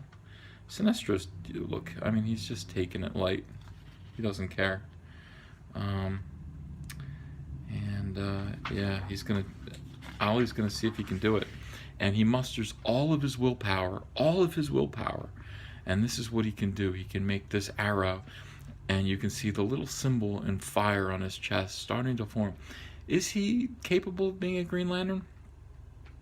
No, not really. I mean, kinda. He's able to make the ring work, which is more than, say, you or I could do. But he is not. We're trying to explain and show that these guys who use the rings are rare and unique, and not anybody can do it. Ollie can barely get it to work, and that's something. I have him sweating here, and I remember thinking about just the agony of this situation. I was actually oddly thinking about Christ in Gethsemane, just sweating out, blood and struggling to make this ring work. I really wanted to bring passion to this scene, like passion as in Passion of the Christ. I mean, just suffering to make this ring work. And it looks like this arrow is a big deal, but Pink, it's nothing. I mean, that's the best you could do. Is that all you have? Is that all your pitiful will can accomplish? Yeah, that's it. And Kyle has time to get up and push poor Ollie out of the way. Both of them are weak by what's going on. You can just see the blood, and they're torn to pieces. Torn to pieces. And Ollie says, forcing your willpower into the ring, asking it to give your thoughts life. Is that what it's like? Every time. Every time. Damn. But Kyle can do it. I mean, look at the blood. Ugh. These guys. Fight continues between Parallax and the Justice League and the JSA. There you go. That's what you get. Alan. And suddenly the Spectre shows up. And, yeah. And they come to pieces. They come into three pieces here. They separate. And I did it with a big kind of clapping motion here. Spectre's had enough. And there goes Parallax. That's what Parallax really looks like, as we've seen. It's a really nice drawing of him. And there goes Hal's ghost right here. And now everyone sees. Everyone sees. You all see what that is, okay? That's the culprit, not him. This is the one who did it. And Hal's ghost is trying to command Spectre to destroy Parallax. And Spectre's like, that's not what I'm doing. That's not what I'm all about, bro. And he takes off. And now we've got Parallax versus Ganthet. Look at little Ganthet sitting there as this being of corruption and evil takes over. Just takes over Ganthet. Really powerful character here. And Hal is just, look, without Spectre, without Parallax, he's dead. He's dead. He's a ghost. He's got to go. So away we go. Ganthet throws him a lifeline. And this was the easiest page to draw in the whole series. This was fun. I only had to draw this. I had to draw these heads, that head, that. Whew, that was it. And this is all Moose Bauman coloring Heaven, coloring the tunnel to the afterlife. And I just let him do it. Every now and then when you have a really good colorist who's great with the effects, you got to let him just have a guitar solo. And that's what this is. So, yeah, more Sinestro. This is great right here. This is great. Look how cool he is. Beg for your lives, and I will end them quickly. He's coming together. I'm telling you, by Sinestro Corps, we have a fully realized reinterpretation of a classic DC villain. But he's definitely coming together now. You can see it. You see the darkness in his face. He doesn't smile. I mean, having him smile in issue 3 was a big mistake that I wish I could go back and correct. But look, it's it is what it is. It's me learning, and it's me helping to helping this character to evolve. We're evolving together. We're I'm discovering all of these characters and trying to make them my own. So, Green Arrow luckily had a ring, had one of Hal's rings, and it zips off his finger and goes right onto the corpse's finger, and he's back, ladies and gentlemen. Yeah, get the hell away from them, Sinestro. This is Hal Jordan as King Arthur. He's speaking about his knights. He's speaking to a villain. He's got his gigantic symbol around him that's shaped a little differently than normal. I'm thinking of it as a shield almost. At this point, his hand is down as if gripping a sword, even though it's not. He is a warrior, and he's returned. He's returned by the force of will. Okay, so, let's go through these credits again. I mean, Geoff Johns, applause. This was a great issue. This was a really great issue with big stakes and a lot of things explained. And if you were waiting for this moment, I don't think it disappointed. Me on pencils, Prentice Rollins inker, and Moose Bauman colorist. And here we go again, Pete Tomasi editor. Really the heart behind all of this, the beating heart behind the return of Hal Jordan, and it wouldn't have happened without him.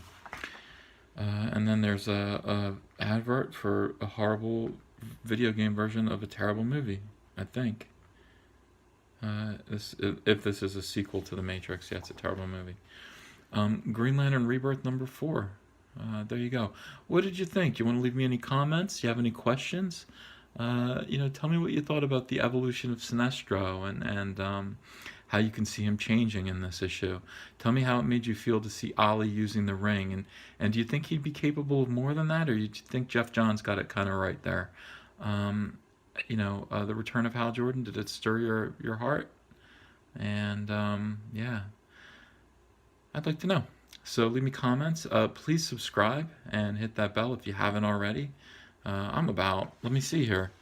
I'm very close to, I'm 29 subscribers away from an even 4,000. So why don't you be one of those 29 subscribers that I need? That'd be great. And we will continue on today. I'm going to do a couple more videos. But here's some thanks from me to you. I really appreciate all your support. Take care. Bye. Hey, it's Comic Artist Pro Secrets. This is Ethan Van Sciver, your host, artist for DC Comics for about 20 years or so. I don't know, about 20 years.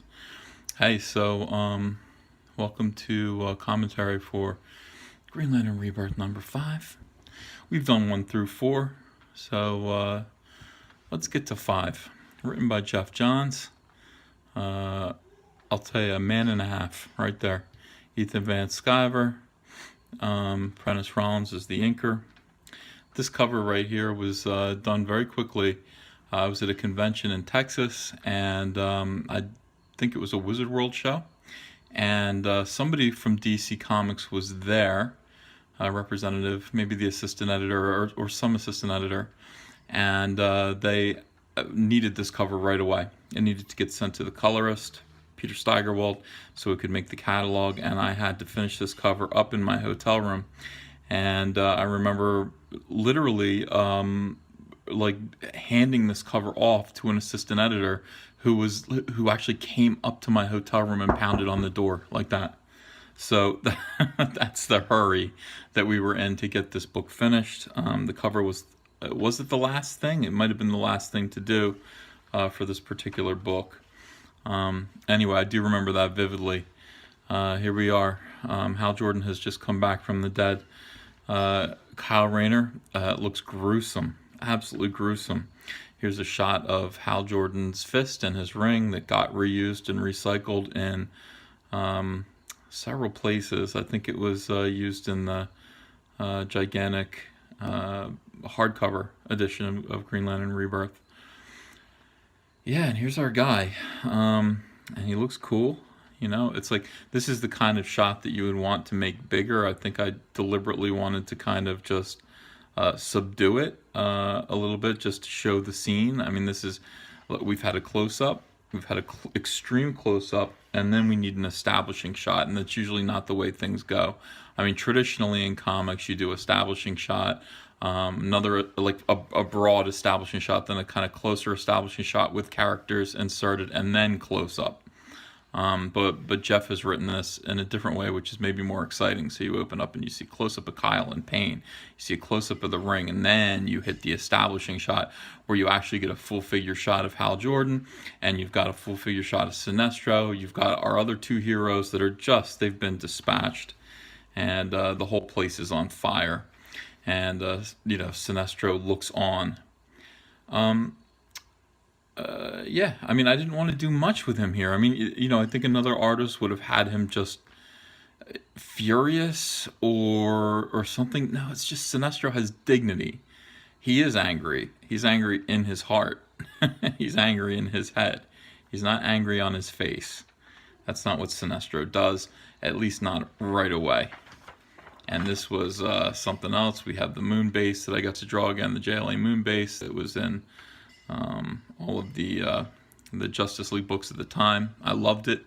And then boom, just we're going to show how hard Sinestro has hit Hal Jordan in a series of long pancake panels. Bounce, and then another bounce as moon dust gets kicked up, and then pow, just deposited there.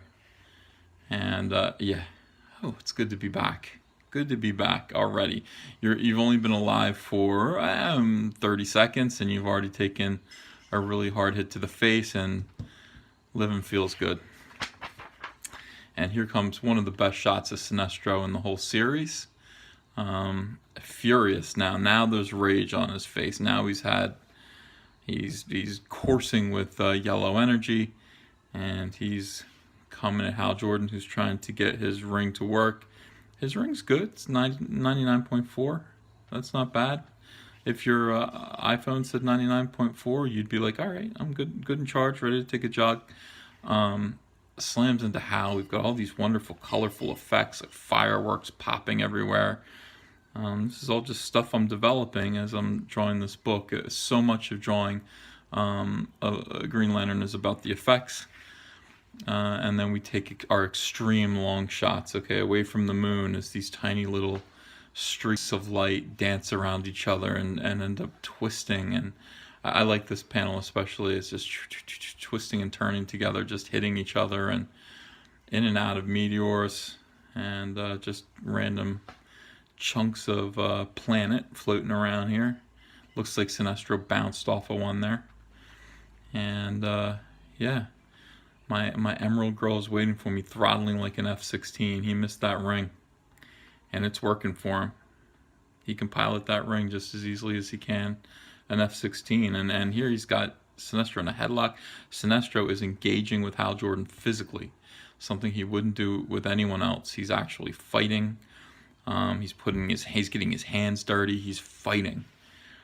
He'll only do that for Hal. He feels, strongly about him.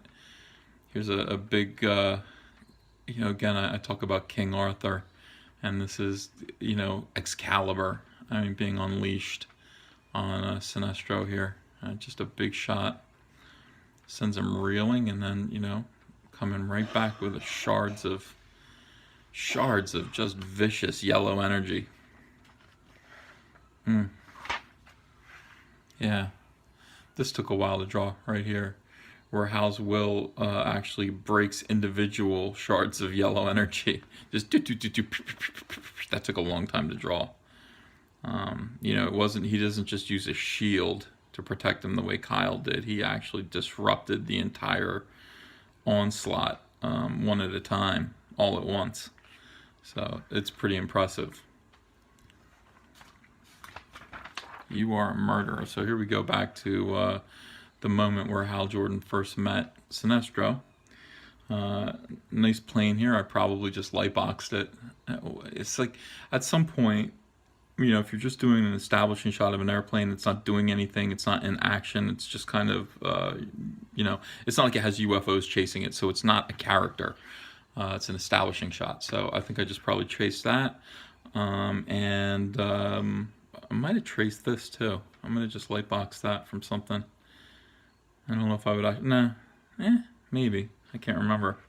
But then immediately we get into this interesting shot here. You can see Hal through his eyes widened as he sees a man just standing in space. And then we reverse the shot.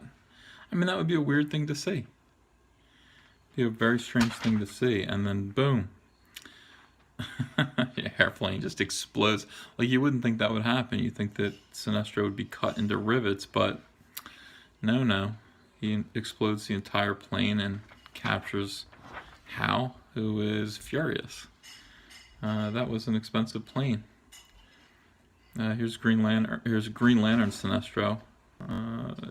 Still arrogant. I mean, even back then, superior officer. And that was when they first met. And now back to the current moment. And they're flying into the rings of Saturn. This was fun to do because they say that Saturn's rings are made up of just chunks of rock and ice. So, you know, inward, and then the further we go out, we can just see. I mean, they're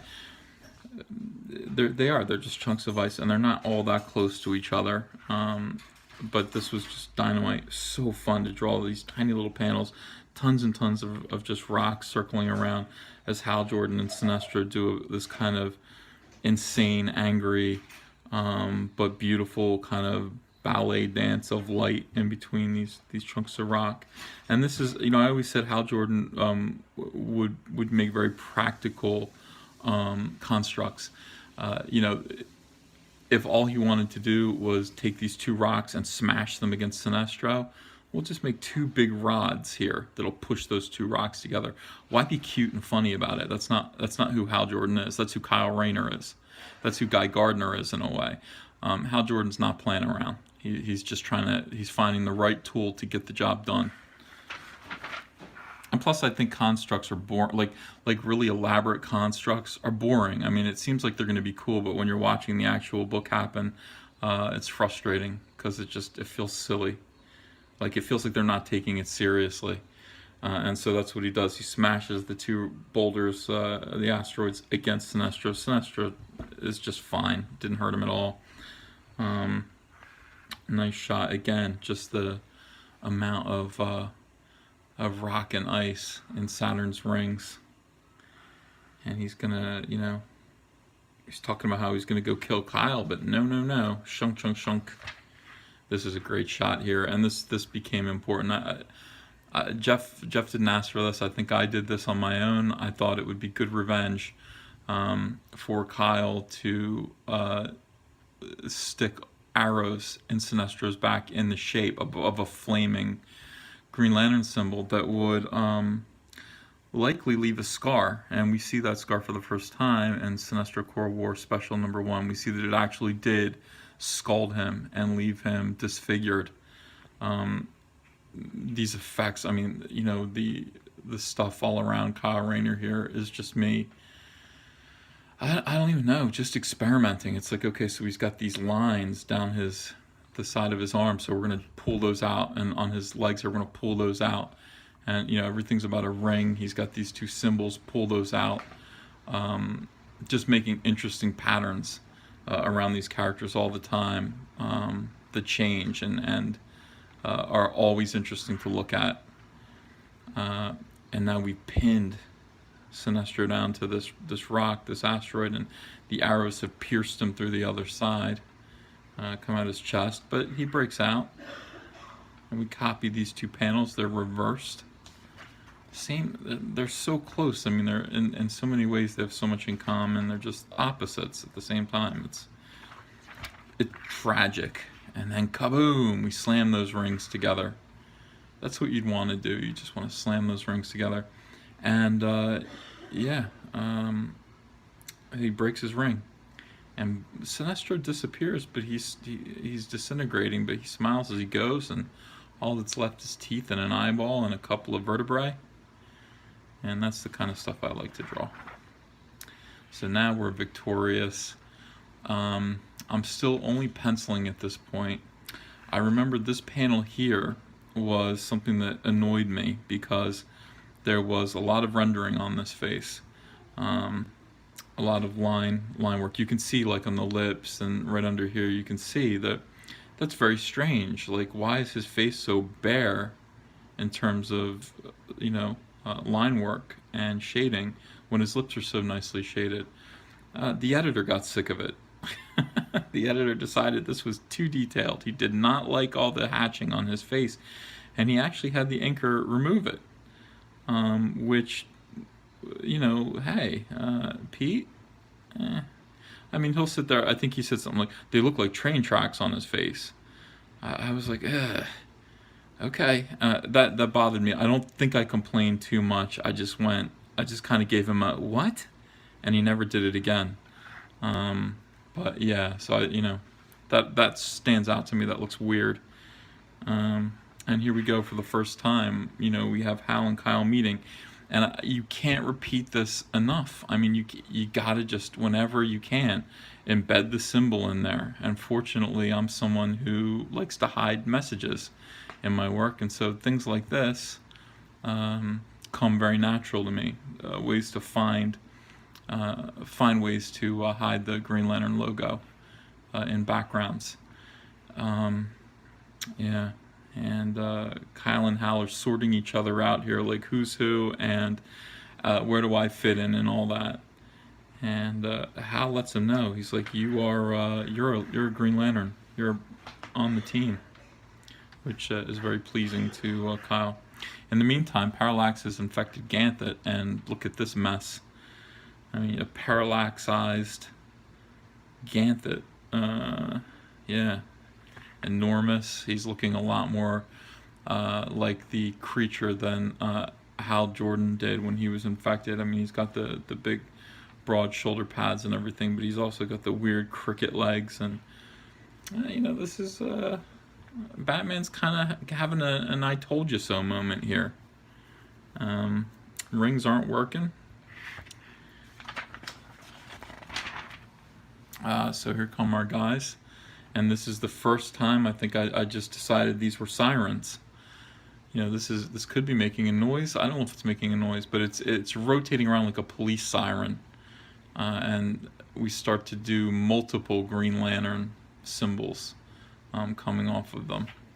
It's impressive. It means this is an emergency.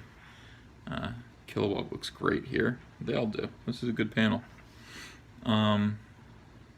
Yeah, working out what to do about Ganthet. And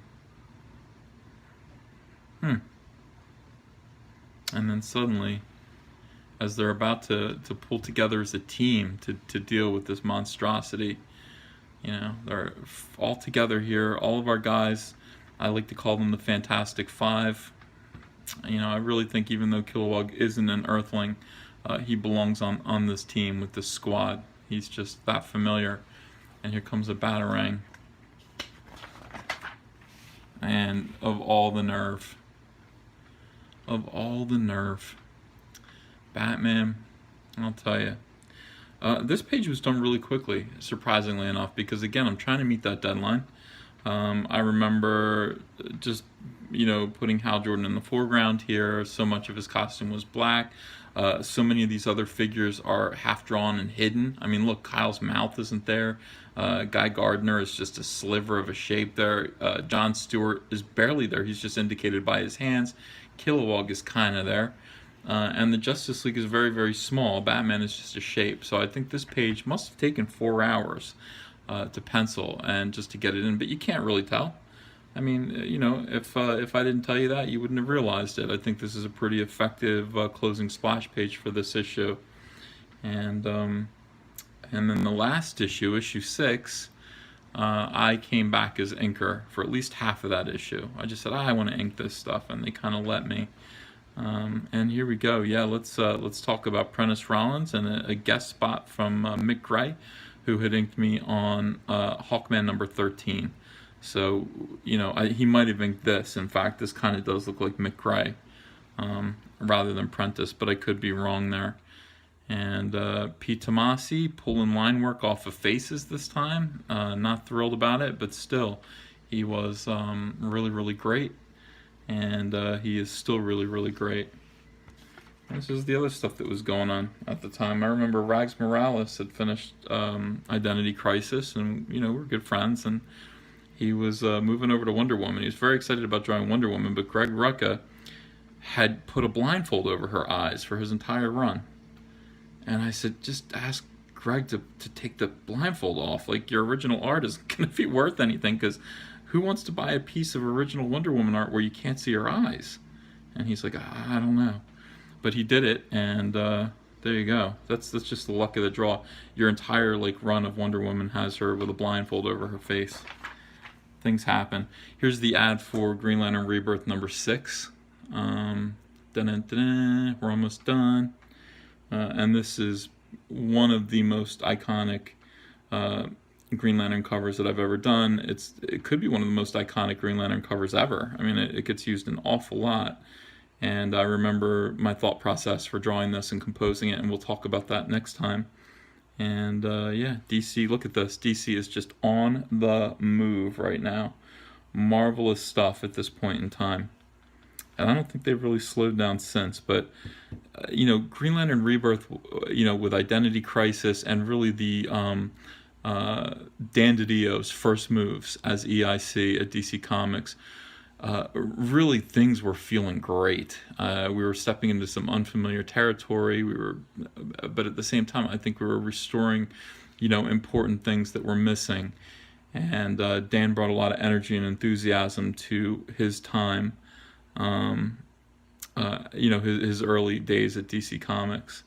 A lot of it. I mean, everybody was excited. And here it's a story 3 years in the making. Countdown. Countdown begins. Dan was always cooking up something. Always. He still is. All right, so there you go. Hal Jordan is back. He's fighting Sinestro. Green Lantern Rebirth number 5. What'd you think of that? You have any thoughts? I mean, what are your questions and comments? Why don't you leave them in the comment section below?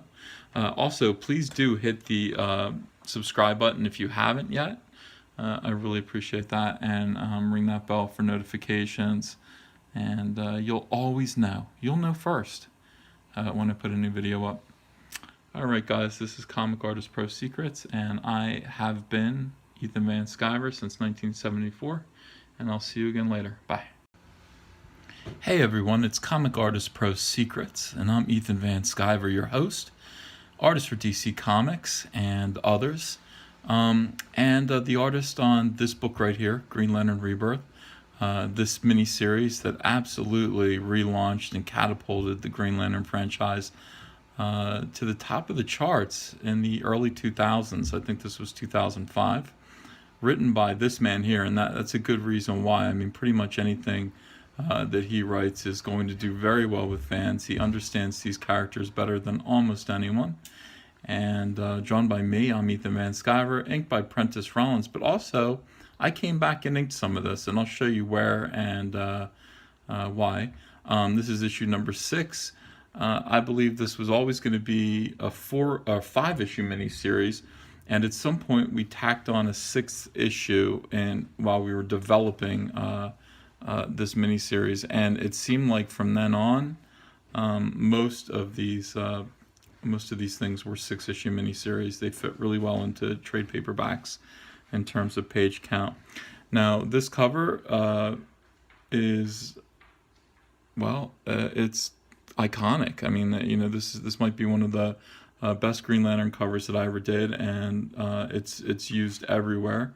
Somebody mentioned that it was the illustration that when you look at the Green Lantern Corps Wikipedia page, this comes up. And it's used in all kinds of articles and things, and I'm glad. I'm really happy with it.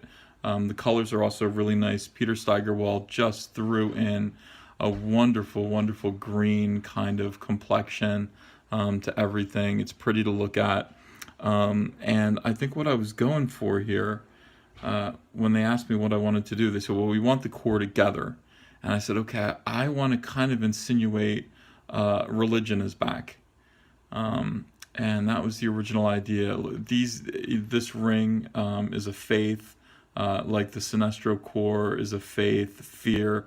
All of the things that would come later are ancient religions, and so this kind of faith and will is ancient. It's been around forever, and it's something that you can develop and attain growth, like almost spiritual growth through. It's a very subtle message, but this is shaped like a church, and that's kind of what I was going for here. This is the steeple, and I wanted this kind of shape that would remind you, if you blurred your eyes, of a temple or a church.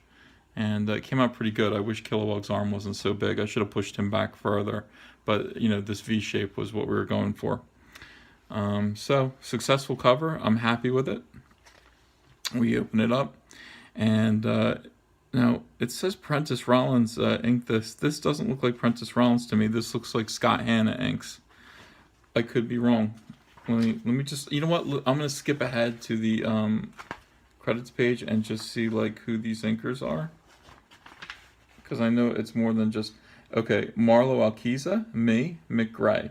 So interestingly enough, Prentice Rollins didn't actually ink any of this issue, and he got a cover credit, so that's a mistake. I can just tell right away. I know different people's inks. So this is not Scott Hanna, even though Scott Hanna periodically does ink me. This is actually Mick Gray. And we pick up right where we left off with a little shot of Batman, who has, just threw his batarang around Hal Jordan's fist, a way of saying, not so fast, buddy. And Hal just doesn't even look at him, doesn't acknowledge him, just burns his, batarang and bat rope to shreds. And nothing's going to stop me, Batman. We'll talk about this later. We've got this to deal with right now. What we have here is Ganthet, who's been infected by the Parallax entity. And that's dangerous because Ganthet in and of himself is extremely powerful. And then merged with Parallax, he would be nearly unstoppable. And at this point, barely even taking notice of the reassembled core. And look how wonderful it is just to see everyone back together again. Kilowog, John, Guy, who had retired into a different identity. Hal has returned from the dead, and Kilowog as well, because Kilowog, it seemed, was dead. And I'm not sure if there was ever an explanation for how he returned. Suffice it to say, rumors of his death were greatly exaggerated. But, I'm not reading this as I go. I'm just recalling this. Jeff may have explained how Kilowog came back, but I don't remember. I like this a lot. All right, we're working things out. Love this shot of Guy Gardner looking up like, gee whiz, like this is okay, let's do it. And then we turn the camera angle a little bit, and because a hand has reached out and grabbed Hal Jordan's shoulder. So when we turn the camera, we get a shot of Guy Gardner reacting to the guy who's grabbing Hal Jordan's shoulder. And John as well. John gets cut into the shot here. I really like these two panels. A good succession of storytelling. And, it's just, look, enough already. Boom. Now, this made everyone very, very happy. Obviously, Batman has been asking for it. And this is Hal Jordan just saying, enough, Batman has represented throughout this the voice of doubt. Hal Jordan shouldn't come back. He killed all these people. He's a damaged hero. He can't ever be the way he was. And right here at the beginning of the very last issue of this miniseries, it's just Hal saying wrong and be quiet, and we're going forward. It doesn't matter what you say. We are proceeding with the plan as outlined by Mr. Jeff Johns, and that's what's going on here. Right at the point of impact where there would be a kind of an explosion kind of effect. If this were an older comic, a more old-fashioned comic. You have Guy Gardner's face, which is lit up with joy, and that says it all. This guy here has famously punched Guy Gardner in the face, and people made fun of him, and he went down with one shot. And this is a pleasure for Guy, of course. And Kilowog's kind of like, Kilowog doesn't really care as much, but it's something he wasn't expecting to happen here. People have criticized this because, if you go from this scene here to this here, it doesn't make sense that he hit him with this arm. It doesn't make sense. and that is a valid criticism. I did struggle with that because the thing is, the way it is, he's grabbing him by this shoulder. Jeff deliberately, he's very specifically asked me to have him hitting Batman with his ring hand. So how do we do that from this angle? I mean, what would actually happen is, he would have to pivot this way and then, punch. It seems more likely and natural that someone would spin around with this arm and hit him right in the face. But in this case, Hal Jordan seems to have turned this way, pivoted, and then hit him. And there you go. So it's a little bit unnatural. And if you were actually, if that panel was on this page, I'm asking. It's like I kind of end up asking the reader to forget a little bit about the sequence that we just witnessed on the page prior. It's a mistake. It's a gaffe. But at the end of the day, only a few people complained, and people like me who are going to look at this, for a long time, and who really worked hard on it, I'll end up beating myself up for that for a long time. But anyway, still it worked. Everybody loves this. Everybody posts this, reposts it. It's become kind of a meme, and that's a great thing. Batman's on the ground. Hal Jordan looking down and saying, "Let's go. We're moving on without you. We don't need you. The core is united." And of course, Guy Gardner laughs. Did you see that one punch? And that is a callback to that famous Justice League story where Batman punched Guy Gardner. So we're heading up. Look how tiny we are in comparison with the, massive Parallax Ganthet, who is growing with power, just surging with power. And, Batman is wiping it off here. He's shrugging it off. We need to regroup and take on Parallax ourselves, he says. But that's not true. And this is Green Lantern business. Even the original Green Lantern. Yeah, he's just saying, all of you, just stand down. Look how cool he looks. And this was just a great... Oh, man, while we were doing this, Pete Tomasi said to me, he said, Ethan, it's not always going to be like this. You're not always going to get to do Green Lantern Rebirth. And I said, well, why not? Why can't all comic books that we produce be as good as this? We're saving up for this and we'll never do this again? Why can't everything be as wonderful as Alan Scott standing up for the Green Lantern Corps and pushing the Justice League, the young whippersnappers, down and saying, this is core business. Let Hal and the Corps handle this. You guys stand down. And we have Jade, his daughter, standing there by his side. It's very nice. We didn't see much of those characters again after that. I haven't seen Jade in a little while. This looks like me. This looks like I inked it. I could be wrong. No, I don't know. I don't remember. Here's my lunchbox panel. This is, in other words, it's like I wanted to, if there were a Green Lantern Rebirth lunchbox like there used to be in the old days, this is my cool, image that would be on that lunchbox. You've got Guy Gardner, who's basically flipping us off. He's flipping off Parallax with his ring, always making some obscene gesture. John Stewart's energy pattern is becoming more and more deliberate. I'm getting more interested in defining it. What's Kyle do? Kyle is thinking like an artist. He's sketching. His movements are reacting to his body as though an artist were sketching and trying to decide where his body would go. And Hal is leading. More of the same. Here's Kilowog with concentric circles. These look great too.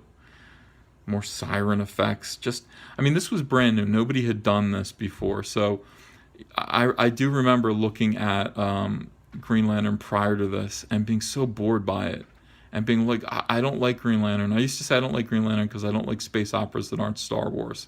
And it was just endless, cop in space pulling over Star Trek style alien, being kind of funny, like making a school bus construct that would, they'd pull up in a school bus and say, get on board. It's just silly. It was just dumb. And it wasn't exciting, and these characters need to be electric and alive, and they're moving at all times. And so when this started to happen, I think it really turned people on, and it turned me on. I was happy to be drawing stuff that was just this fresh and exciting, and stuff that made sense. Um, just visually, these characters have their own language now, and it's all brand new. So Ganthet opens his big maw, and yeah, we see that parallax symbol worked in there. And now is the time. And this right here is the 2-page spread that, oh, I did ink this. These are my inks here, because I wasn't going to ask anyone else to do this. So John Stewart comes down. This is a great pose here. I love all this all over him now. He's working. He's working. Look at him. He's putting together this gigantic kind of backhoe style clamp, and you can see every rivet. It looks like a technical drawing, and you can see it coming together. You see bits and pieces of it. This was Jeff's idea. Jeff kind of said, look, you can see the way John Stewart's constructs are put together. And boy, do I like that. Oh, I couldn't get enough of that. It took a long time, right? Like this takes a long time to draw, but it's so worth it. It's so worth it. So here we have Guy Gardner with a kind of Billy Idol sneer on his face, coming forward and doing his thing, which is, using a buzzsaw to cut through Parallax's armor. And Jeff said his power is like that. It's just like, sparking all the time. And so he creates a buzzsaw pattern. Now, not a big, you know what I mean? Like, again, I want to keep the constructs simple and primitive, because they're thoughts, and it's will put into action. It's less the emotional spectrum than the motivational spectrum.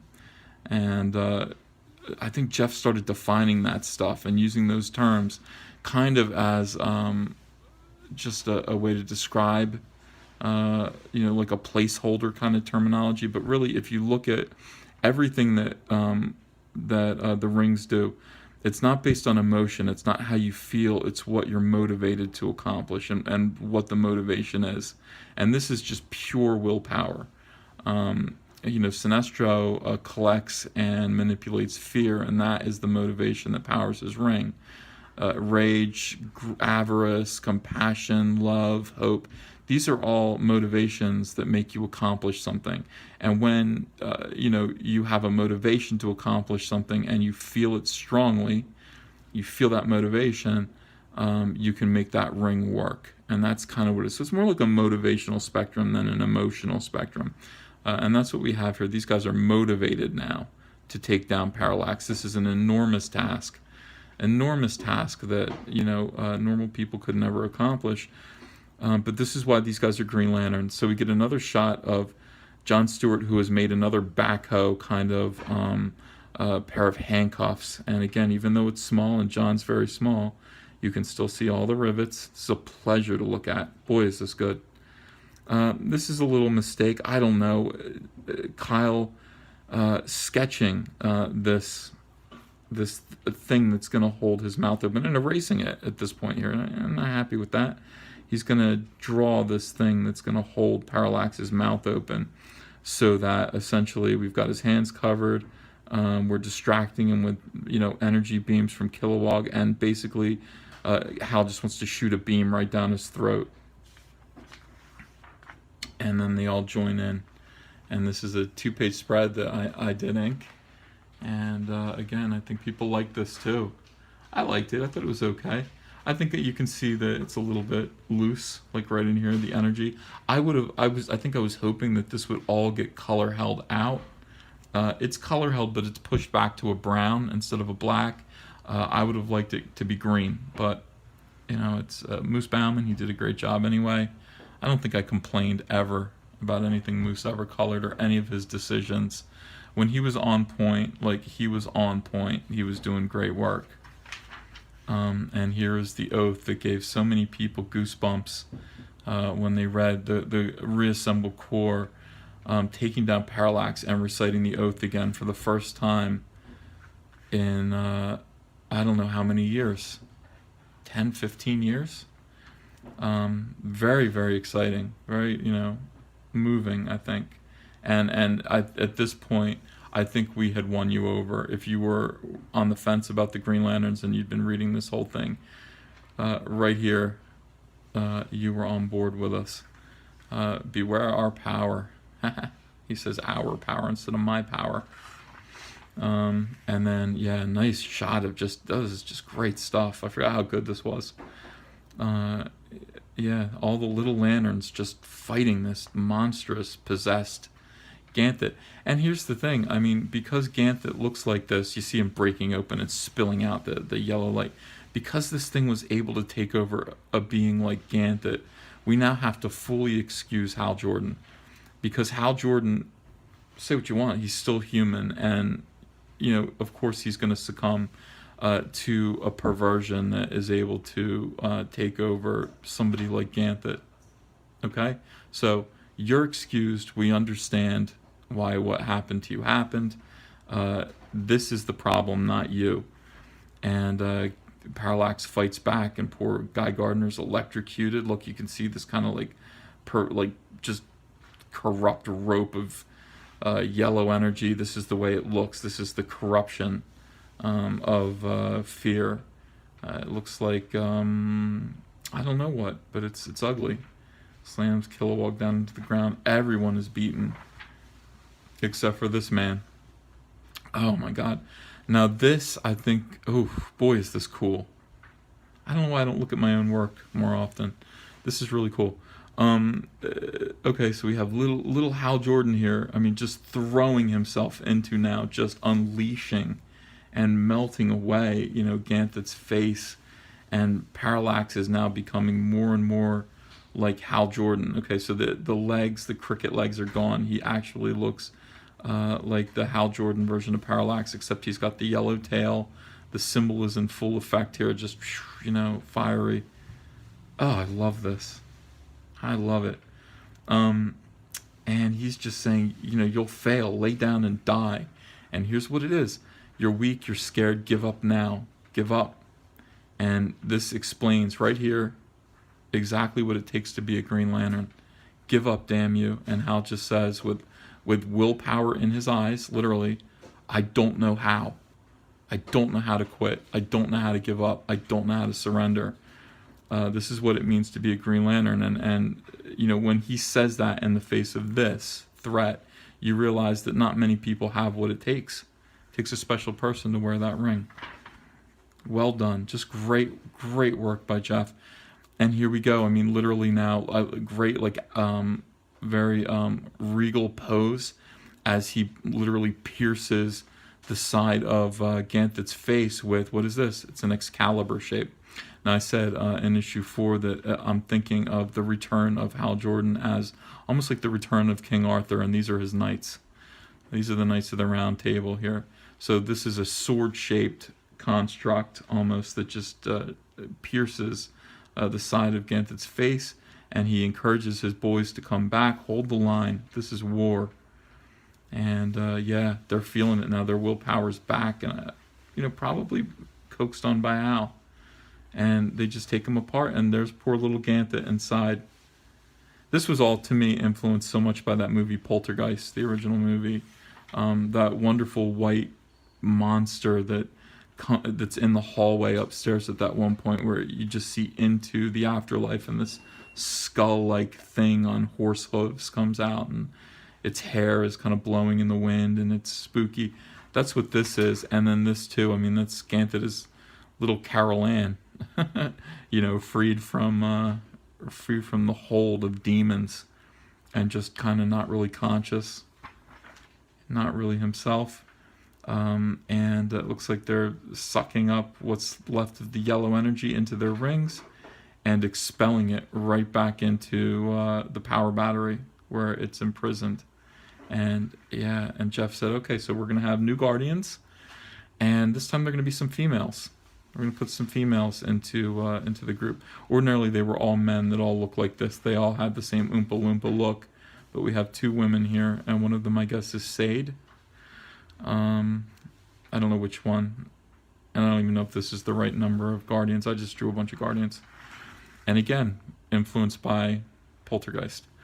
Ganthet lying in the ground covered in gook, essentially just, unconscious and not aware of what's going on around him. Yeah. And it's like this kind of presages the Black Lantern symbol. So, yeah, they come and they try to save him, and he's okay.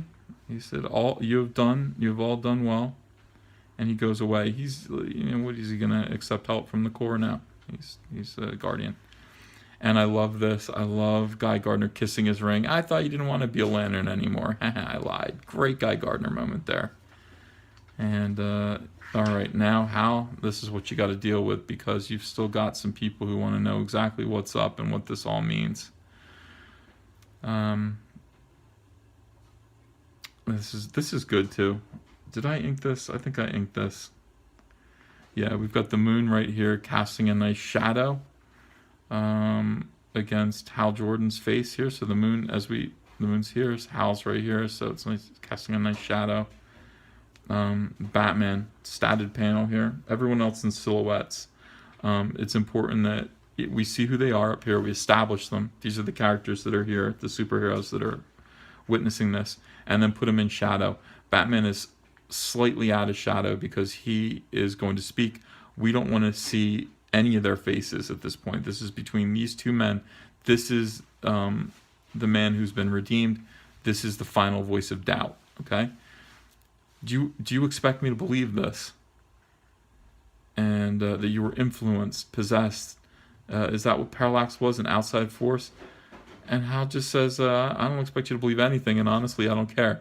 And again, every time Hal speaks in this book like this, to this man, the voice of doubt, that's Jeff Johns talking to people who will never accept Hal Jordan coming back. So, if you will never accept Hal Jordan returning and being a Green Lantern, fine, whatever.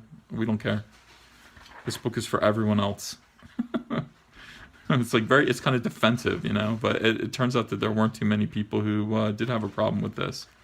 Yeah, so you're back, and Hal's like, is that a problem? I mean, not right now, I suppose. Okay, so there you go. I suppose this universe needs a little more light anyway, says Batman as he drifts off into darkness. He's right, isn't he? Yeah, he usually is. Not this time, though. Oh yeah, so here we have Belle Reve Prison. Now this is a better shot of my redesign of Hector Hammond. Just somebody whose skull has grown and his anatomy is struggling to keep up with it. Yeah, drooling all the time. I like the little part in between his teeth.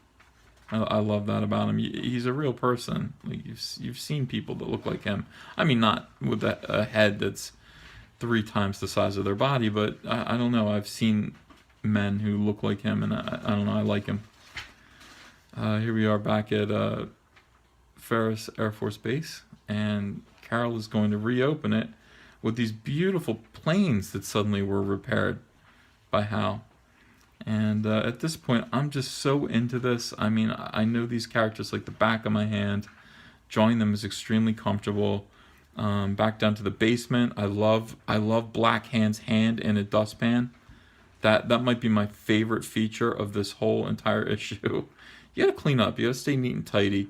In issue 1, Spectre burned off Black Hand's hand, and it fell to the floor and crematory remains and bone, and that's where it stayed. But you gotta sweep it up.